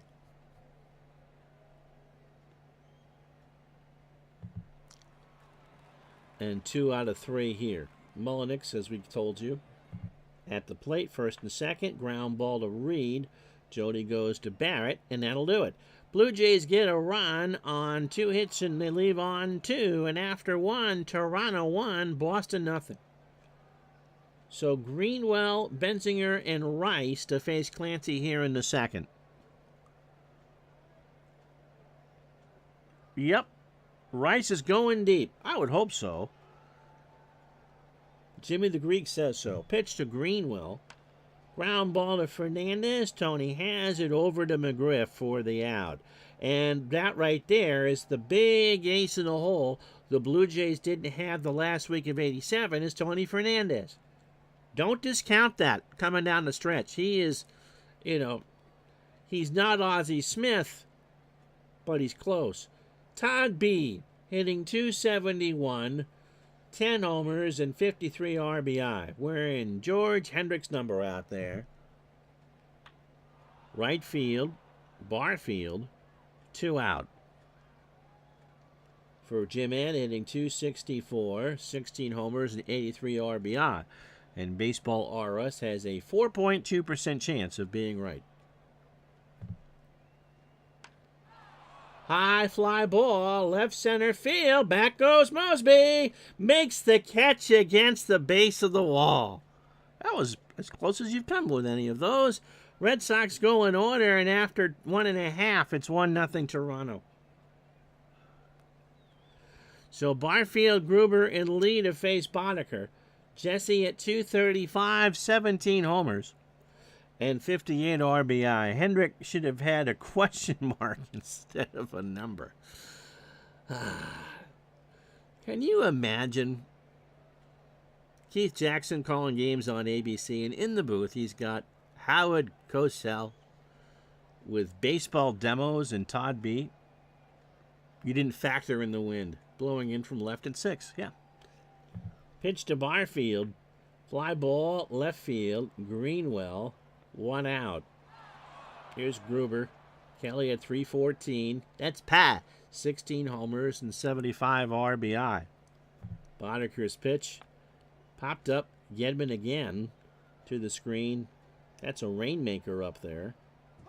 And Rich is tired of running. I guess he needed to do some sprints. So it's an 0-2 count to Gruber. And he walked him. He lost him. Here's Manuel Lee. Manny at 264, 2 homers and 31 RBI. Got him. A 1-2 fastball. Got him swinging. 2 out for Fernandez. So Boddicker's opening 9, 38 pitches. Inning in 2/3. 2 hits, a walk, and a strikeout. Fernandez is 0 for 1. To Barrett, Marty goes to first. Parrish is there, and that'll take care of business. Jays leave on a runner. They don't get any hits, and after 2, it's still 1-0 Jays. So Parrish, Reed, and Gedman to face Clancy here in the 3rd. Larry at 277, 10 homers and 36 RBI. To give Lou Gorman full credit, Larry Parrish, that wasn't a trade from the Rangers. They outright released him. And all he's done with Boston is strike 10 home runs. Make it 11. That's gone. So Lou Gorman takes a bow in the press box for that. Is all George Bell could do was turn and watch it go. It's 11th. It's now driven in 37. Here it is again.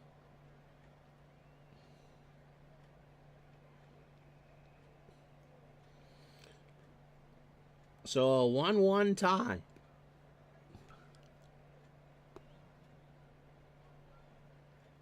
It is a night game, and it's threatening skies.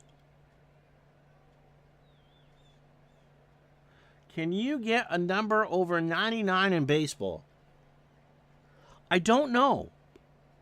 That's not a stupid question. I honestly don't know. I would probably say up until a few years ago, no. Just because you couldn't handle it on the scoreboard. But because everything is LED based these days, that limit is no longer there. You can put as many digits up as you want.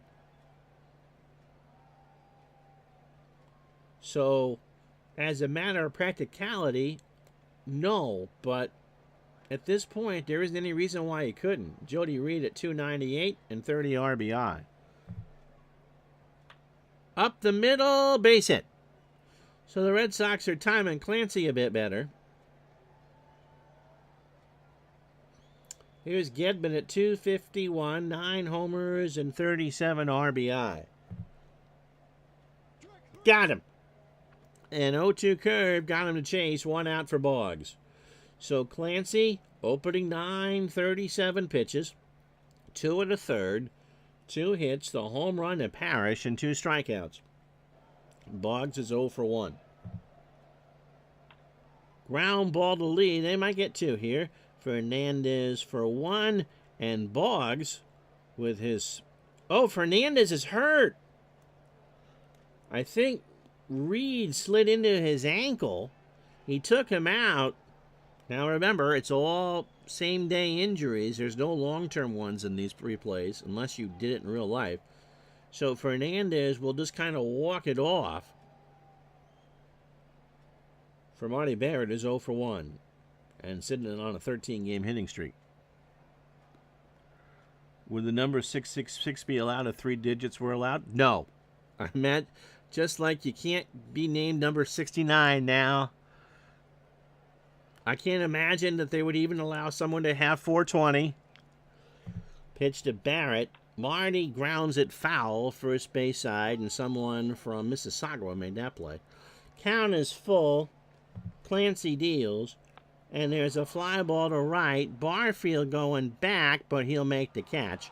And that will retire the side. 1 run, 2 hits, no errors. 2.5 in the books. Red Sox tied on the solo homer from Parrish. Yeah, Jody was a gritty ball player. In the Hall of Good. Lloyd Mosby singled and scored in the first. He's 1 for 1.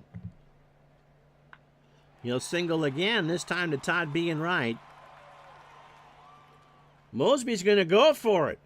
Benzinger held on the ball too long. The throw to Reed is not in time, and that's Lloyd's 15th double of the year. So the Jays don't take very long to get the offense back going. Here's Ernie Weddy's 0 for 1. Brian says eventually the Yankees will have the number problems with all the retired numbers. And that was the thought in the back of my head, too.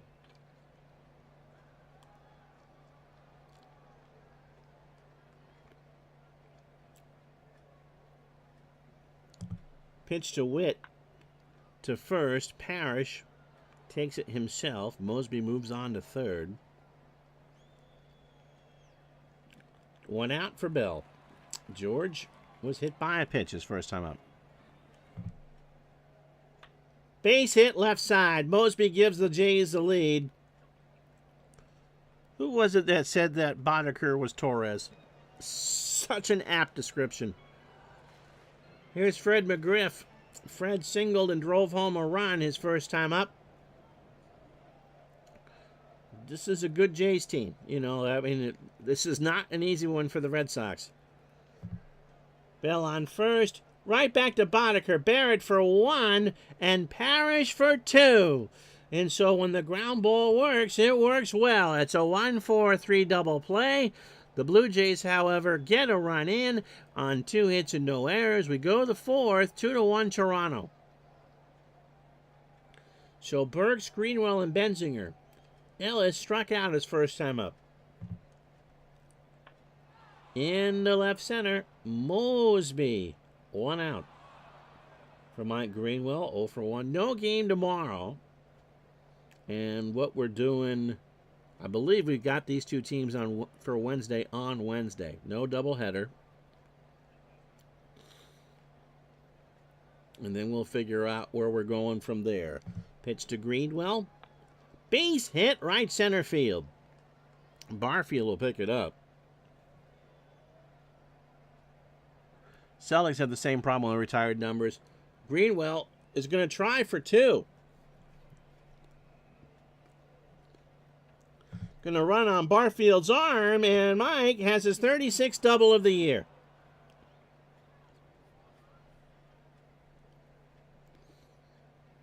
You might not do that in April, but you're doing it now. Here's Todd B. He's 0 for 1.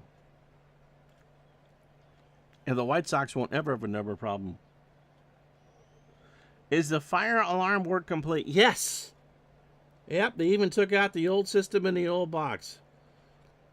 It's one of the primary reasons why we're still doing this regular season as we head into October. We lost so much time this summer. Oh. The idea is to be doing the playoffs in August. So I get a little bit of a break. But I think we're doing the Real World Series in November, and we should be doing playoffs in October. Benzinger is 0 for 1, lines it left side, and somebody from Hamilton made that catch. It's 2-2. to second. Lee over to McGriff. Greenwell goes to third. And the new sounders sound very much like if you took a mid-'80s alarm clock and mixed it with a backup beeper on the back of your town's garbage truck. So it's loud, but it doesn't appear to be brutal. Jim Rice is 0 for 1. 2 out, runner on third, 2-1 Jays. High fly ball to left. Back goes Bill, and that ball, baseball or us, is gone! A 2-run homer for Jim Rice. And the Red Sox go up 3-2. His 17th of the year.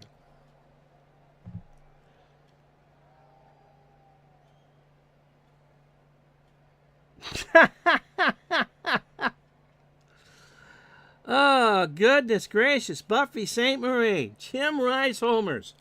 Oh, 16-year-old me is happier than a pig and poo.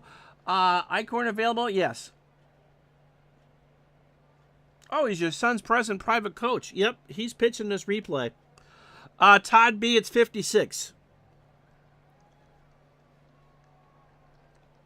Larry Parrish homered his last time up. Blue Jay fans already sending me nasty grams. 56. So it's a hell of a race in the National League. Mickey Mantle's Triple Crown year. I believe Cleveland is still pretty good. Parrish, a slow ground ball to Gruber. Kelly goes to McGriff for the out. And so after 3.5, Jim Rice. How about that? 2 runs, 2 hits on the shot from Rice, and the Red Sox after 3.5 are up 3-2. Doing well, Patrick. How are you? I believe we have this now all up to date with the 2 National League West games in the standings. The Red Sox and Jays are the 2 best offenses in all of baseball, and the Jays are in a 3-way tie for the best fielding. So it's a 1.5 games between Boston and Toronto. Oh, Detroit's loss isn't in there. They're 5.5 out. And the Yankees, I think, won. So that's not included in there. So we'll leave this up for a moment. And Hankies had a good year. Mullenix, Barfield, and Gruber to face Boddicker. Rance is 0 for 1. Glad to hear. Yeah,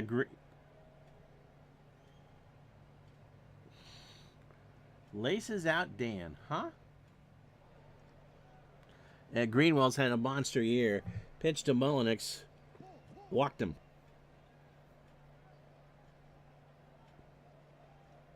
Jesse Barfield's 0 for 1. Boddicker's walked 2.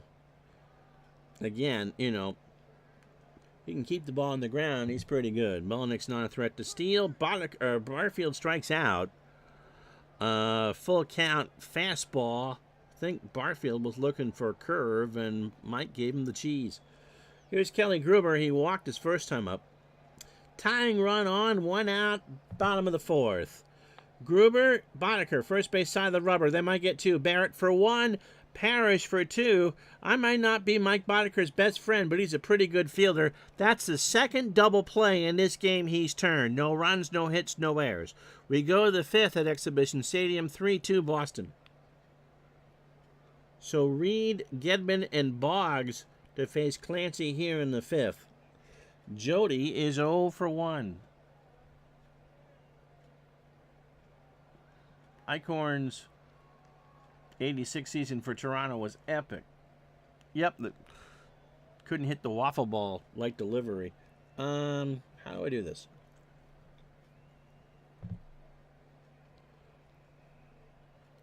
Well, he won't be pitching in this one because he's tired. But he's 3-1 with an earned run average of 4. Jody Reed singled and walked. Here's Gedman. Rich struck out his first time up. He's not bunting. Should be 2. Lee Fernandez for 1. And Tony kind of, oh, that's a late throw. He hesitated a bit. Remember, he already got nicked around once by Jody Reed, and so Reed had the advantage, and so Gedman's on. So 1 out for Wade Boggs, who's 0 for 2. Clancy, 18 batters, 79 pitches, 4 in the third, 4 hits. The homers to Rice and Parrish. He has walked 1 and struck out 2. Boggs extends his hitting streak to 9. That's a single to left center. So first and second for Marty Barrett, who's 0 for 2. And Marty's on a 13-game hitting streak. Clancy deals. In the right, Barfield should grab this one. Yep, that's a long shot. Gedman doesn't get on the scooter and stays at second. The good news for Toronto, it looks like most of their bullpen is available. Ellis Burks is 0 for 2 with a strikeout. Clancy winds and deals. Slow bounder over the mound. Lee throws to McGriff, and that'll do it for the Red Sox. Halfway home, game 2 on a fall day here in Burlington. Red Sox 3, Jays 2.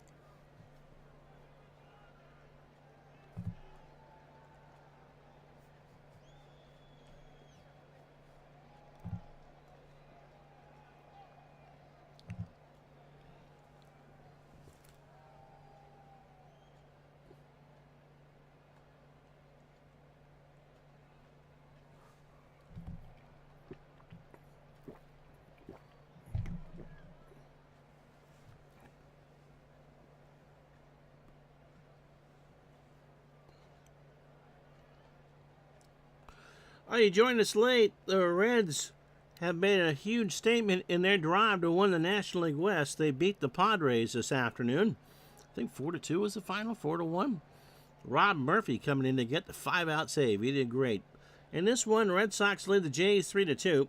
The lead is a game and a half for Boston, but they do have a game in the hand against also over Toronto. 3 runs, 5 hits, no errors for Boston. 2 runs, 4 hits, no errors for Toronto. Jays struck first in the first. Fred McGriff, an RBI single to score Lloyd Mosby to make it 1-0. Then Larry Parrish hit a home run right on cue, if I remember, to make it 1-1. George Bell got hit by a pitch in the first, single to score Mosby in the third to give the Jays a 2-1 lead. And then Rice, called by baseball or us, hit a 2-run homer to left to make it 3-2 Boston. So Boddicker, 4 innings, 4 hits, 2 runs, both earned, 2 walks, and 2 strikeouts, but he started 2 double plays. Clancy, not his best effort, 5 innings, 5 hits, 3 runs, all on home runs. He's walked 1 and struck out 2. It'll be Lee, Fernandez, and Mosby here in the 5th. Manny struck out his first time up. It gets away from Gedman on strike 3, the throw down to Parrish, and Manny's retired. So 18 batters deep for Boddicker, 76 pitches, 4 in the third, 4 hits, 2 walks, and 3 strikeouts. Tony Fernandez is 0 for 2. Ground ball to Barrett. Marty throws it to first for the out, 2 away. For Mosby, Lloyd is having a good day. He has singled and doubled and scored both of the Blue Jay runs. And he walks. So a 2-out walk. Someone's not happy. It's Gedman on a 3-0 pitch. Gedman wanted to strike. Wasn't going to get it from Mr. Dressup behind the plate. Ernie Witt is 0 for 2. 9-game hitting streak for Ernie. Jays are 87 and 63. The Red Sox are 88 and 61. Pitch to Witt. Ernie into left center. Burks, will make the catch, and that'll do it. No runs, no hits. The Jays have left on 4. We've played 5 at Exhibition Stadium. 3-2 Boston. Bob Stanley unavailable. Coach Shucker had the team bus leave before he could board. Nope, he's available. Lee Smith isn't.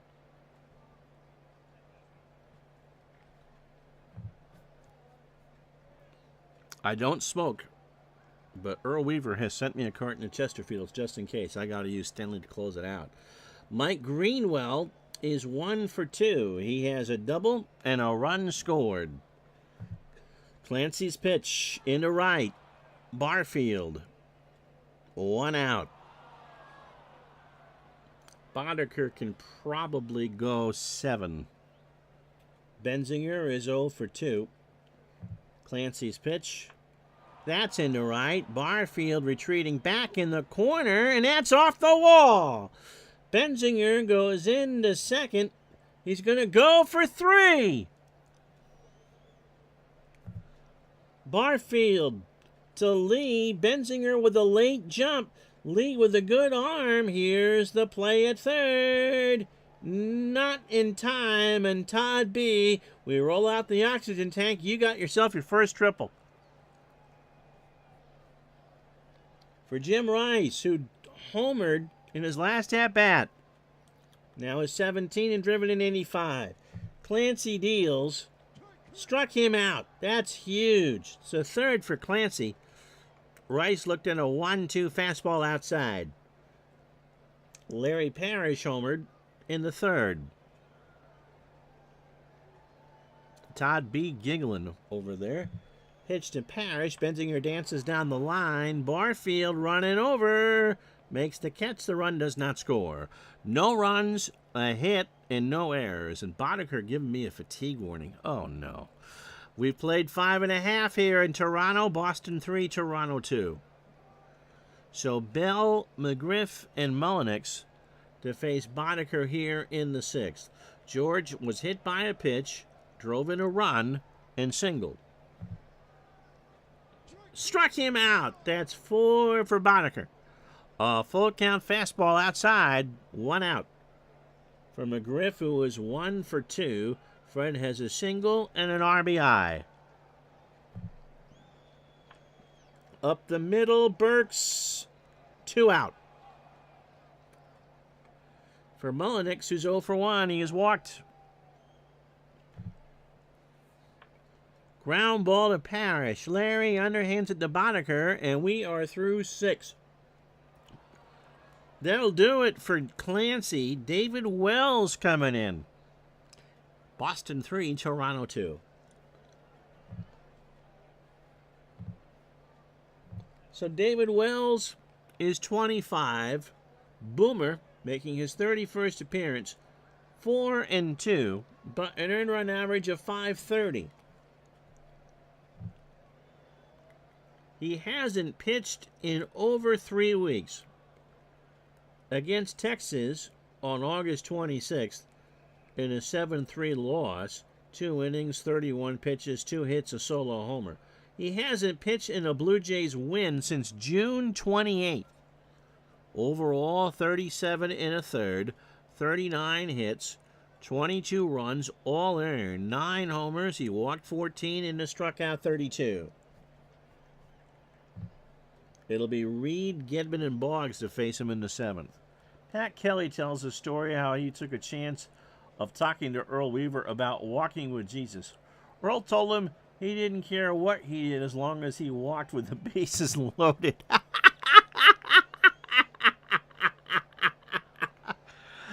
Oriole Patrick, that's a good story.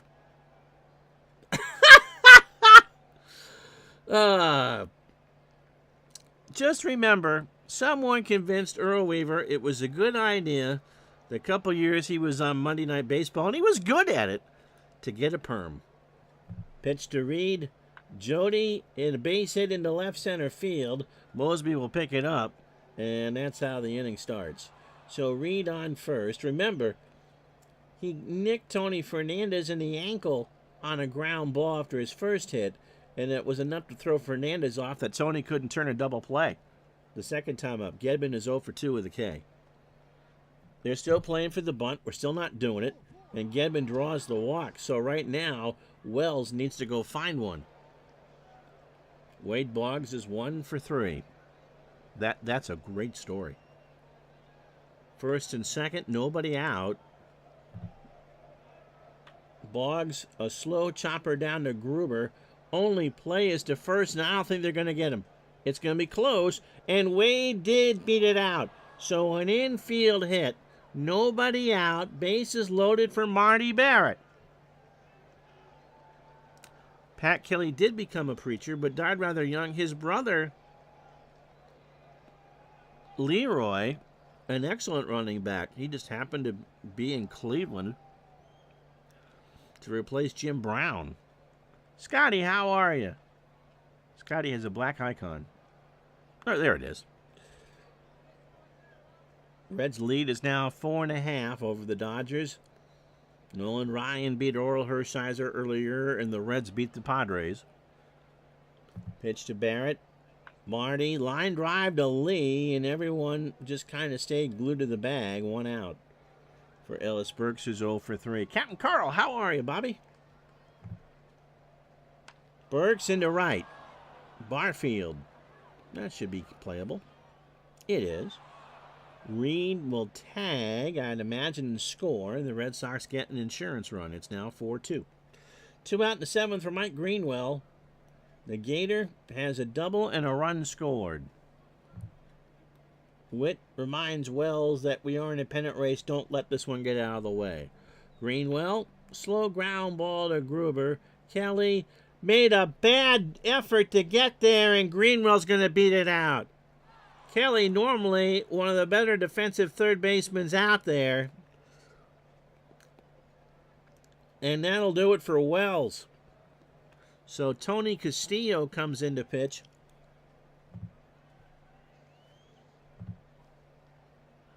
Let's tell you about Castillo. He's making his 9th appearance. He has an earned run average of .79. He is 1-0. He's 25 years old. Fastball at 91 and a ground ball plus pitcher. He pitched 3 nights ago against Cleveland in an 8-1 loss. Inning and 2/3. 31 pitches, a hit, and 2 strikeouts. Doing great, Bobby. Thanks for asking. And 11 1/3 innings for Tony. 4 hits. The only run was a solo homer against Milwaukee on August 29th. He has walked 2 and struck out 10. And it is Todd B. at the plate. He's got himself a triple. He's 1 for 3. You have John as Leroy Kelly, 66, and Jim Brown. And Jim Brown. Oh, on your Strat 365 team? Or on your Gridiron team with Steve Tate? Yeah, that's the thing with those leagues. You can get all sorts of offense. And then you're running against Singletary and Butkus. Pitch to Benzinger. Bases loaded in the right field. Barfield back in the corner. Jesse will run it down, and that'll do. Stretch time 4-2 Boston.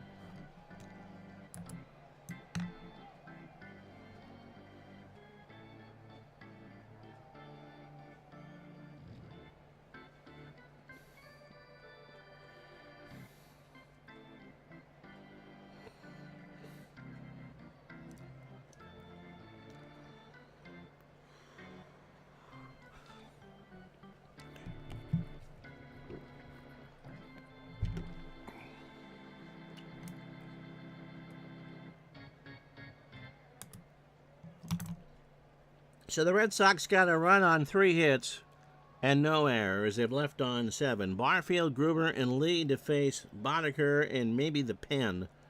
And Lee Arthur Smith is not available today. Jesse Barfield's 0 for 2 with a strikeout. Boddicker starts the 7th. That's a base hit into center. Red Sox might have needed that extra run for Kelly Gruber. Kelly is 0 for 1. He has grounded into a double play and walked. And Boddicker right up against his limit. 4 runs, 9 hits, no errors for Boston. They have left on 7. 2 runs, 5 hits, no errors for Toronto, and they have left on 4. Pitch to Gruber. That's a base hit. That'll do it for Boddicker. Jays had the tying run on and nobody out. What's Barfield going to do? Greenwell throws it in the infield, and the Jays have runners on the corners and nobody out for Manny Lee. So no Lee Smith. He threw the last 2 days. They could go with Wes Gardner if they needed to. It'll be Dennis Lamp. Let's see. Captain Carl says, I'll be seeing Jim Brown soon on your tabletop. I just started a 63 replay with Appa. Nice. Completing week 1 now. That's such a good season. Your mom is 90 and listening with you. Oh, can you say hi? Absolutely. Hi, Edith. How are you? Hopefully your fall in Ohio is going well.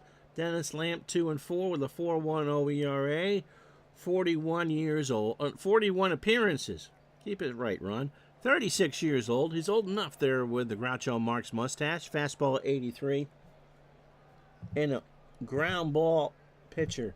My grandmother's name was Edith. She went by her middle name Jane, but she was born Edith Jane. Lamp hasn't pitched in 3 days. The Yankees beat him 6-1. Or beat the Red Sox that day 6-1. Dennis on that day went 3 2/3. 43 pitches, 2 hits. A run it was earned. He walked 2 and struck out 1. I hope that your health is good, Edith. 68 innings, 75 hits, 32 runs, 31 earned, 4 homers. He has walked 19 and struck out 41. I always thought it was corny as Manny Lee steps in, he's 0 for 2.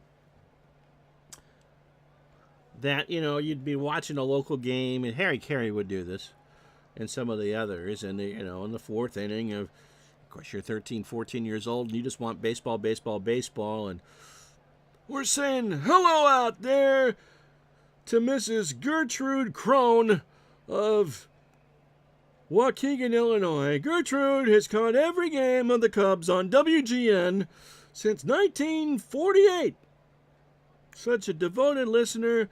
She had cataract surgery the other day, going on and on. It's like, but no, I get it now. Of course, I'm 52, so.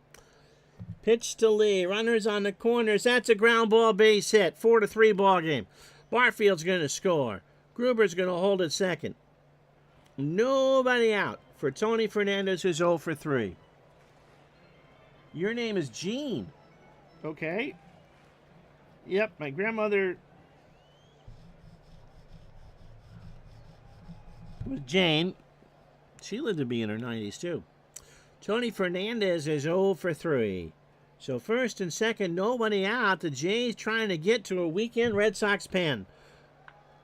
Off the mound, Barrett. Pass to Barrett into center field. That hit the side of the mound. Gruber's going to tie the ball game, and it's 4-4. And they erupt here in Toronto. It may be 61 in the air, but it's 150 on the field. Mosby has singled, doubled, scored twice, and walked. That hit the mound. It changed direction on Barrett, or I don't think Marty would have gotten 2 out of it, but he would have gotten 1, and the next thing you know, Ellis Burks has it. Runners in the corners. That's gone! Lloyd Mosby, that's the kind of day it's been.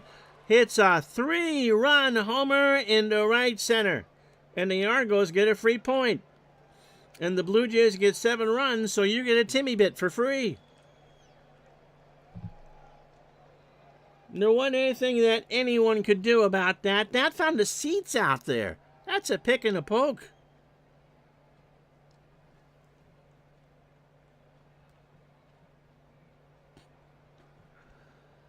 My word, a 5 spot from the Jays here in the 7th off of Boddicker and Lamp. All those runs are Boddicker's. Or no, wait. Lamp hasn't retired anybody yet. I can't say that. Yeah, we need more drunken 7th inning stretches. Today, I think, marks the last time that the 27th anniversary of Harry Carey doing the last 7th inning stretch. Wow. Yeah, I see that in game shows too, Scotty. To a recording from the 60s, and Harry was giving out the full addresses of folks he mentioned. They did that on game shows too. If you won from home, so D. Scott Howard correctly guessed that our home showcase was worth $2,000. And so D. Scott Howard will be sending out the lifetime supply of cremettes, the turtle wax, and the motorboat to 3030 Walla Walla Lane in Walla Walla, Washington. Just absolutely crazy. Pitch to Witt. There's a base hit that is gone. That was a line. No, that's a double. That barely at the top of the wall. Ernie's going for 3. He's in there. How you doing, Mike Terranova? Well, Dennis Lamb has none stuff out there. Here's George Bell. 1 for 2 with an RBI. Never say that I stacked the deck in favor of the Red Sox, okay? Pitch to Bell. And there's still nobody out. Well, we'll come get Dennis Lamb now. It is now 8-4. The Jays have 6 runs here in the 7th. Goodness. They're calling for the Red Sox to come back here. You have more faith than I, Gungadin. I guess it's Tom Bolton. Tom is releasing his new single. How am I supposed to live without you? Oh, wait, that's Mike Bolton. And Todd B says, and you get a home run. And look, you're supposed to be on my side for this. And you get a home run. Tom Bolton is 26. He is 1-0 with a 2.49 ERA. So lots of room to screw this up. Fastball at 91. A standard pitcher making his 16th appearance. He hasn't pitched in 3 weeks. Against the Angels in a 7-2 win on August 24th. 2 innings, 40 pitches, 3 hits, 2 runs. Both earned a homer, a walk, a strikeout, and a partridge in a pear tree. 25 1/3 for Tom's 21 hits, 7 runs, all earned. A home run, he walked 7 and struck out 15. So here's Fred McGriff. Freddie's 1 for 3. He has singled, driven in a run, and grounded into a double play. If this holds, it'll be a half-game margin between Boston and Toronto. Bell on first. McGriff slow chopper down to Parrish, and Larry will just pick it up and concede the single. We've kind of hit the prom night stage of this one for Boston. It's all come undone in this one. Here's Mullenix. Rance is 0 for 2. So Bell on second. McGriff on first. I never remember Mercury Boris playing, so it won't be from me, Brian. I don't know if Dave will do that.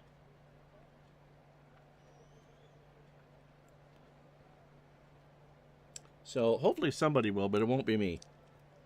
Mullenix is 0 for 2 with a walk. And that's a walk. So the bases are loaded. Nobody out still here in the 7th. My word. For Jesse Barfield, 1 for 3. A run scored and a strikeout. There's a ground ball. They might get 2 here. Boggs. Barrett for 1. And there's no throw to the throw is late. Barfield's going to reach. It's 9-4. And here is Gruber. And again, on a cloudy night in Toronto, they are celebrating pretty hard.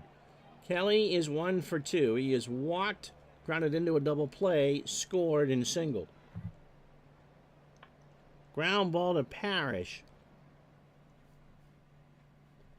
They're going to try for the run at the plate. McGriff slides. Gedman puts on the tag. No.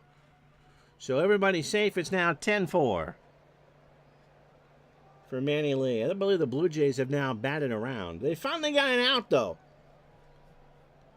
And if Baseball or Us is still thinking the Red Sox are going to pull this off, Edith, what are you feeding that boy to make him think that way? Pitch to Lee. Base hit down the line and left. Barfield's going to score. Greenwell goes to get it. My goodness. Boggs should have had it. Gruber's going to round third. Greenwell's going to throw to the plate. Reed with a relay. Gruber is safe. I can hear the ID Jester rant now. Why is it that when you get more than 10 runs in an inning, 10 runs in an inning, they should put a 1-0 up there? There should not be a star. That's the way it is in Stratomatic, and so it shouldn't be that way in Action PC. I demand my money back. There. Tony Fernandez is 1 for 4. The Jays have put an asterisk on the board. Thanks. It is a Blue Jay shellacking, and it's the best thing that's ever happened to baseball. I've never seen that before. I might not have had a 10-run inning before.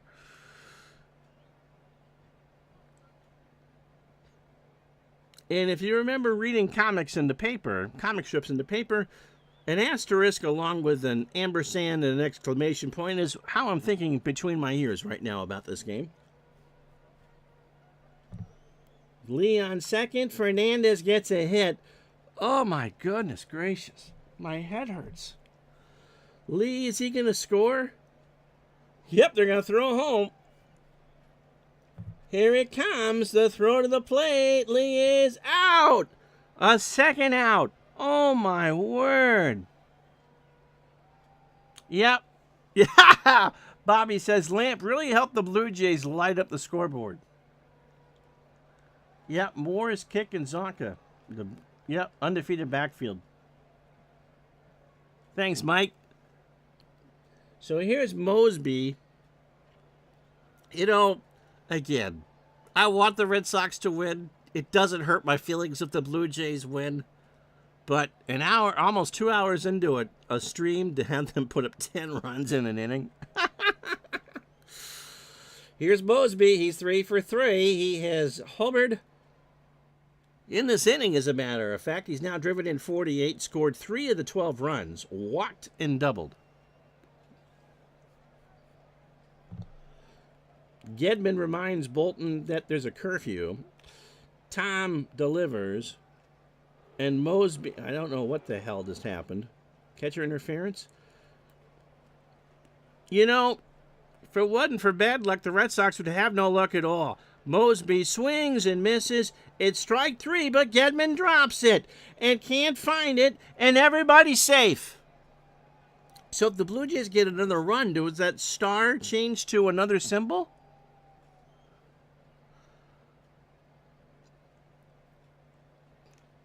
Witt is 1 for 4. He has tripled and scored. Bolton, who's thrown 30. No, I'm not pinch hitting Ernie Witt at this point. Let's find out, Craig Scarborough says. Pitch to Witt. Base hit left field. Greenwell's going to get it. Fernandez is going to round third, I would think. Oh, my word. They're going to throw home.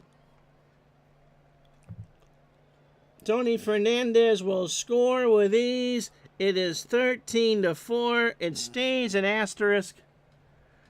Oh, my word. The Blue Jays have scored 11 in the inning. This is 1982's worst nightmare for this Red Sox fan. Here's George Bell. George is 2 for 3 with 2 RBI, a run scored, and a strikeout. I should just do a mic drop and leave the broadcast. His stream is over. Oh, my word. Bell, 2 out here in the 7th. He struck out. It's a Christmas miracle. The Hallmark movie of the week, where Uncle Ron moves back to I'm still in Vermont. Back to Vermont, opens up a soap factory, and refines my wife, is next. The Blue Jays. Yeah, Bob Stanley. Thanks, Greg. No, they're home, so they only 3 more outs. And Bob Stanley with a smirk on his face in the bullpen. I have a pronoun and a noun for you, Todd. After 7, 11 runs, 11 hits, and no errors, it's Toronto 13, Boston 4.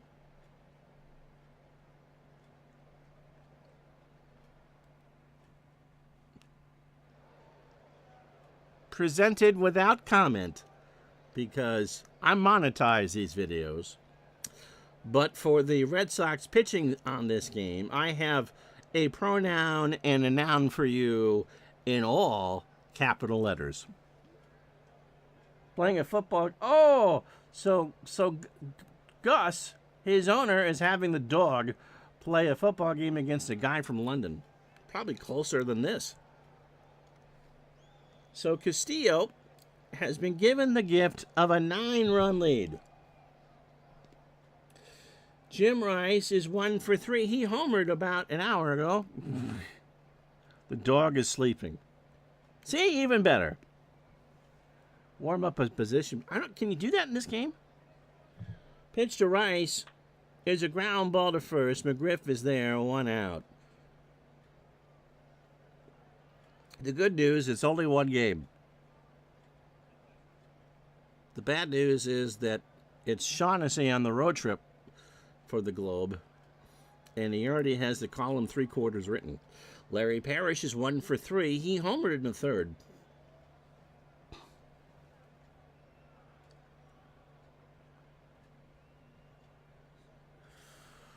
The following week in real life, Boston got crushed versus Toronto at Fenway. Again, you know, in all seriousness, Toronto is a very good team. Pitch to Parrish. In the left center, Mosby has it for the out. And this will probably go down to the last time that these two teams meet. Jody Reed has had a good day. Red Sox do have 9 hits in this one. He's 2 for 2. He has singled twice, walked, and scored. Struck him out, so Tony Castillo gets the easiest inning of his life. No, so would you believe no runs, no hits, and no errors? After 7.5, it's 13-4 Toronto. We talked about that about an hour and a half ago. Yeah, can you believe what happened to the White Sox? No. Well, I can't use Wes Gardner. He's starting in 2 days. And so Bob Stanley gets a garbage time appearance. The metaphysical equivalent of going on the Tonight Show at 5:01. Stanley making his 57th appearance is 5-2 on the replay. Yeah, yeah. Bob is 34, smells of elderberries and Old Spice. Fastball at 84 and is a ground ball pitcher. He last pitched against the Yankees in a 5-3 win at Fenway. 2 innings, 20 pitches, 2 hits. 94 in a 3rd innings. 97 hits, 39 runs, 35 hits, 5 home runs, 35 walks, and 51 strikeouts.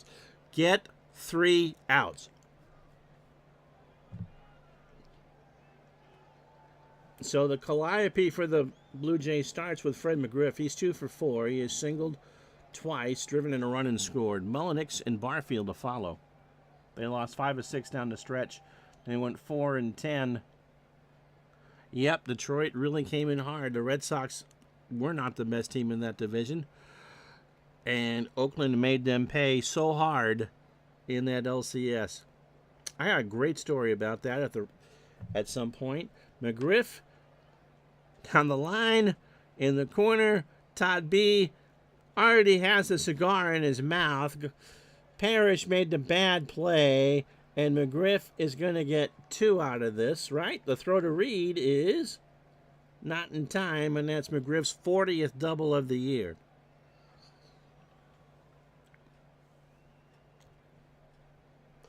Here's Mullenix. Rance is 0 for 2. He's walked twice.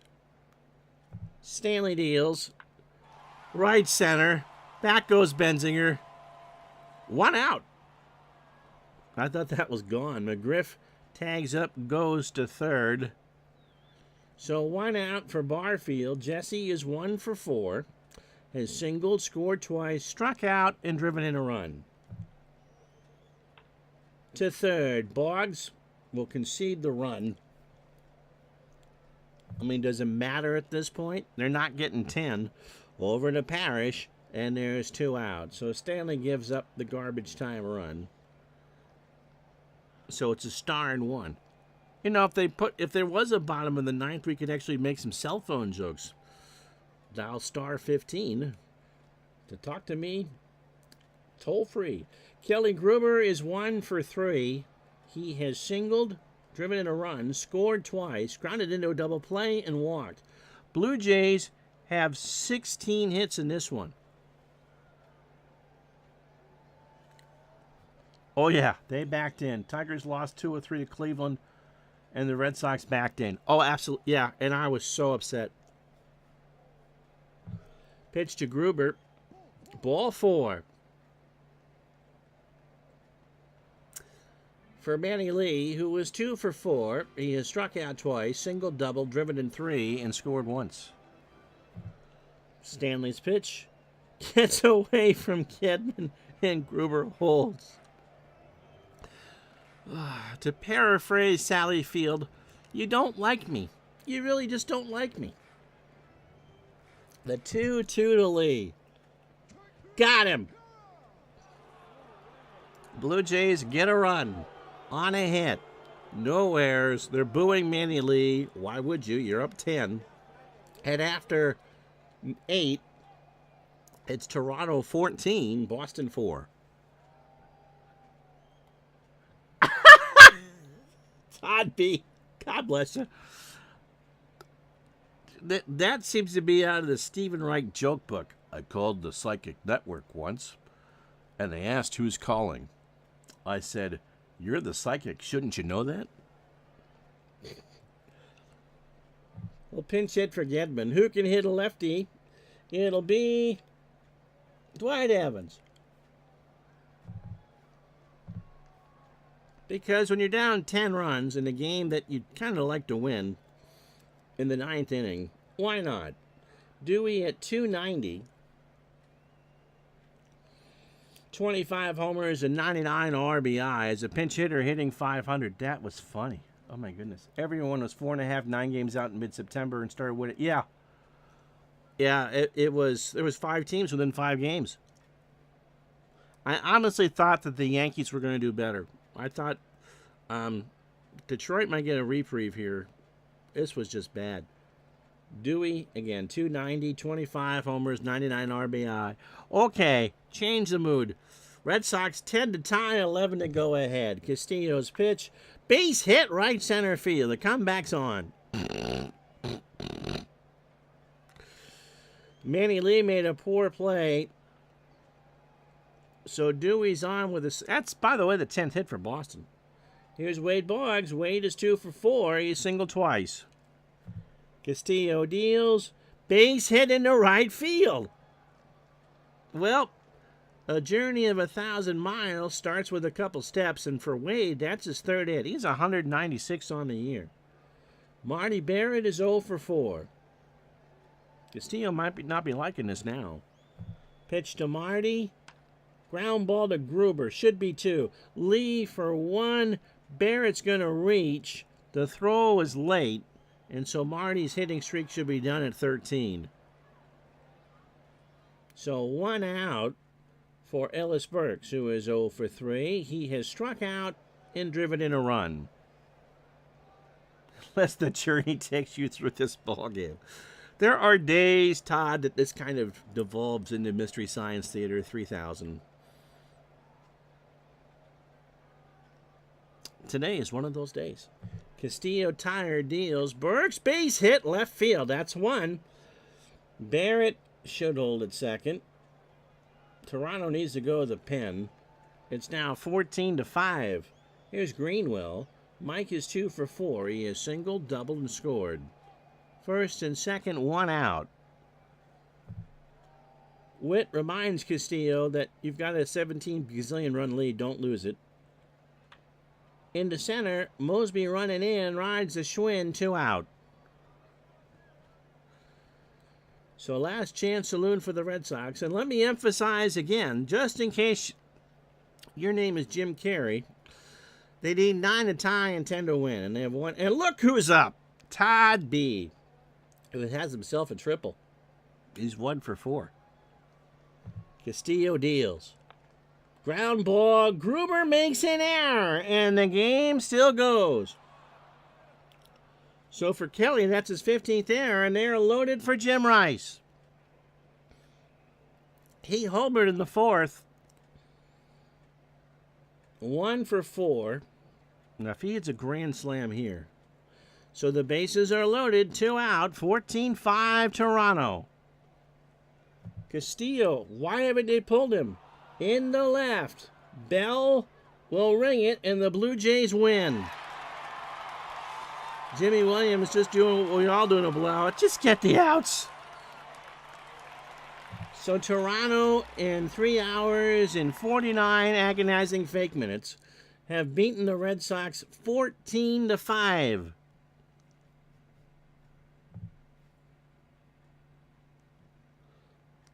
They are 88-63, and the Red Sox lead is half a game. 14 runs, 16 hits, and an error for Toronto. They left on 7. The Red Sox, 5 runs, 12 hits, no errors, and they left on 10.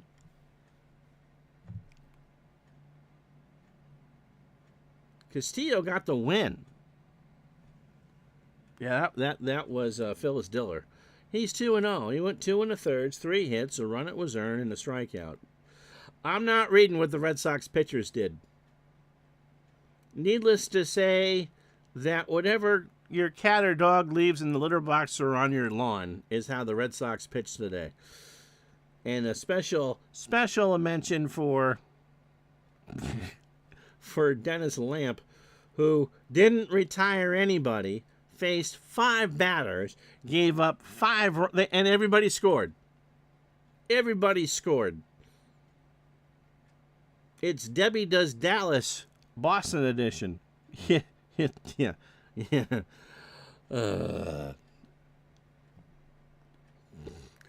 Lloyd Mosby gets the game MVP from the computer. He went 3 for 4. He drove in 3.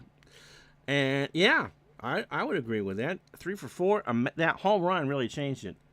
Light the lamp and not the rat. On 11. Yep. 5 hitters, 11 pitches, and everybody scored.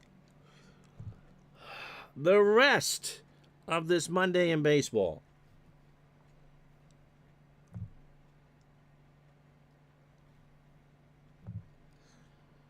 The Giants beat the Braves 6-5. Craig Lefferts 4-5. Jim Acker 2-2. Matt Williams hits a 7th. Cincy beat San Diego 4-1. That's the game we did. Danny Jackson 19-6.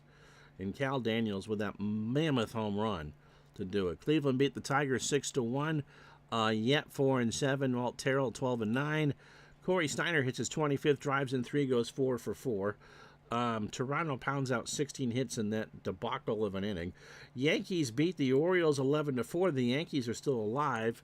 Dotson 5-13. Pete Harnish, who also was in the Red Sox, no, was in the Mets, wasn't he? 0-1. Dave Winfield 4 for 5, 24th of the year, and drives in 2. Pirates beat St. Louis 3-2. Kramer 1-1. Costello falls to 2-3. We told you at 11:30 that Nolan Ryan beat the Dodgers 3-1. Buddy Bell hits his 6th and goes 1 for 2. Hershiser takes the loss.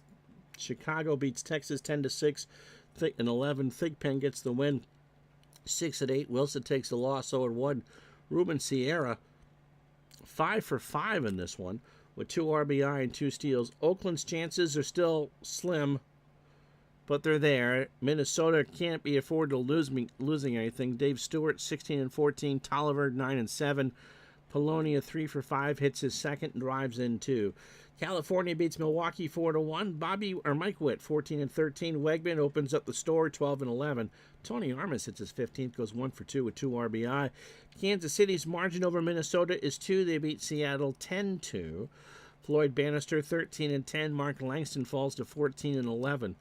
I like Kansas City's chances in an LCS, to be honest. They got some pitching. Tarnable 26, 3 for 4 and 2 RBI. Imagine Bo in the playoffs. Did I pull a game out? Yeah, I picked Minnesota and Oakland. So that's the game for you on Wednesday. Viola and Storm Davis. So we're pretty much doing a game a day. Who's going in that Red Sox? Clemens versus Musselman. And again, the Boston has to win. Thursday is another scheduled. Well, we'll see. Thursday's a we'll see. So until then, tomorrow, Minnesota, or Wednesday, Minnesota in Oakland. If you hung with us for 2 hours and 14 minutes, thank you so much. Oh my goodness gracious. All right. Thank you so much. We'll talk to you Wednesday for Oakland and Minnesota. Have yourselves a fantastic day, everybody. So long.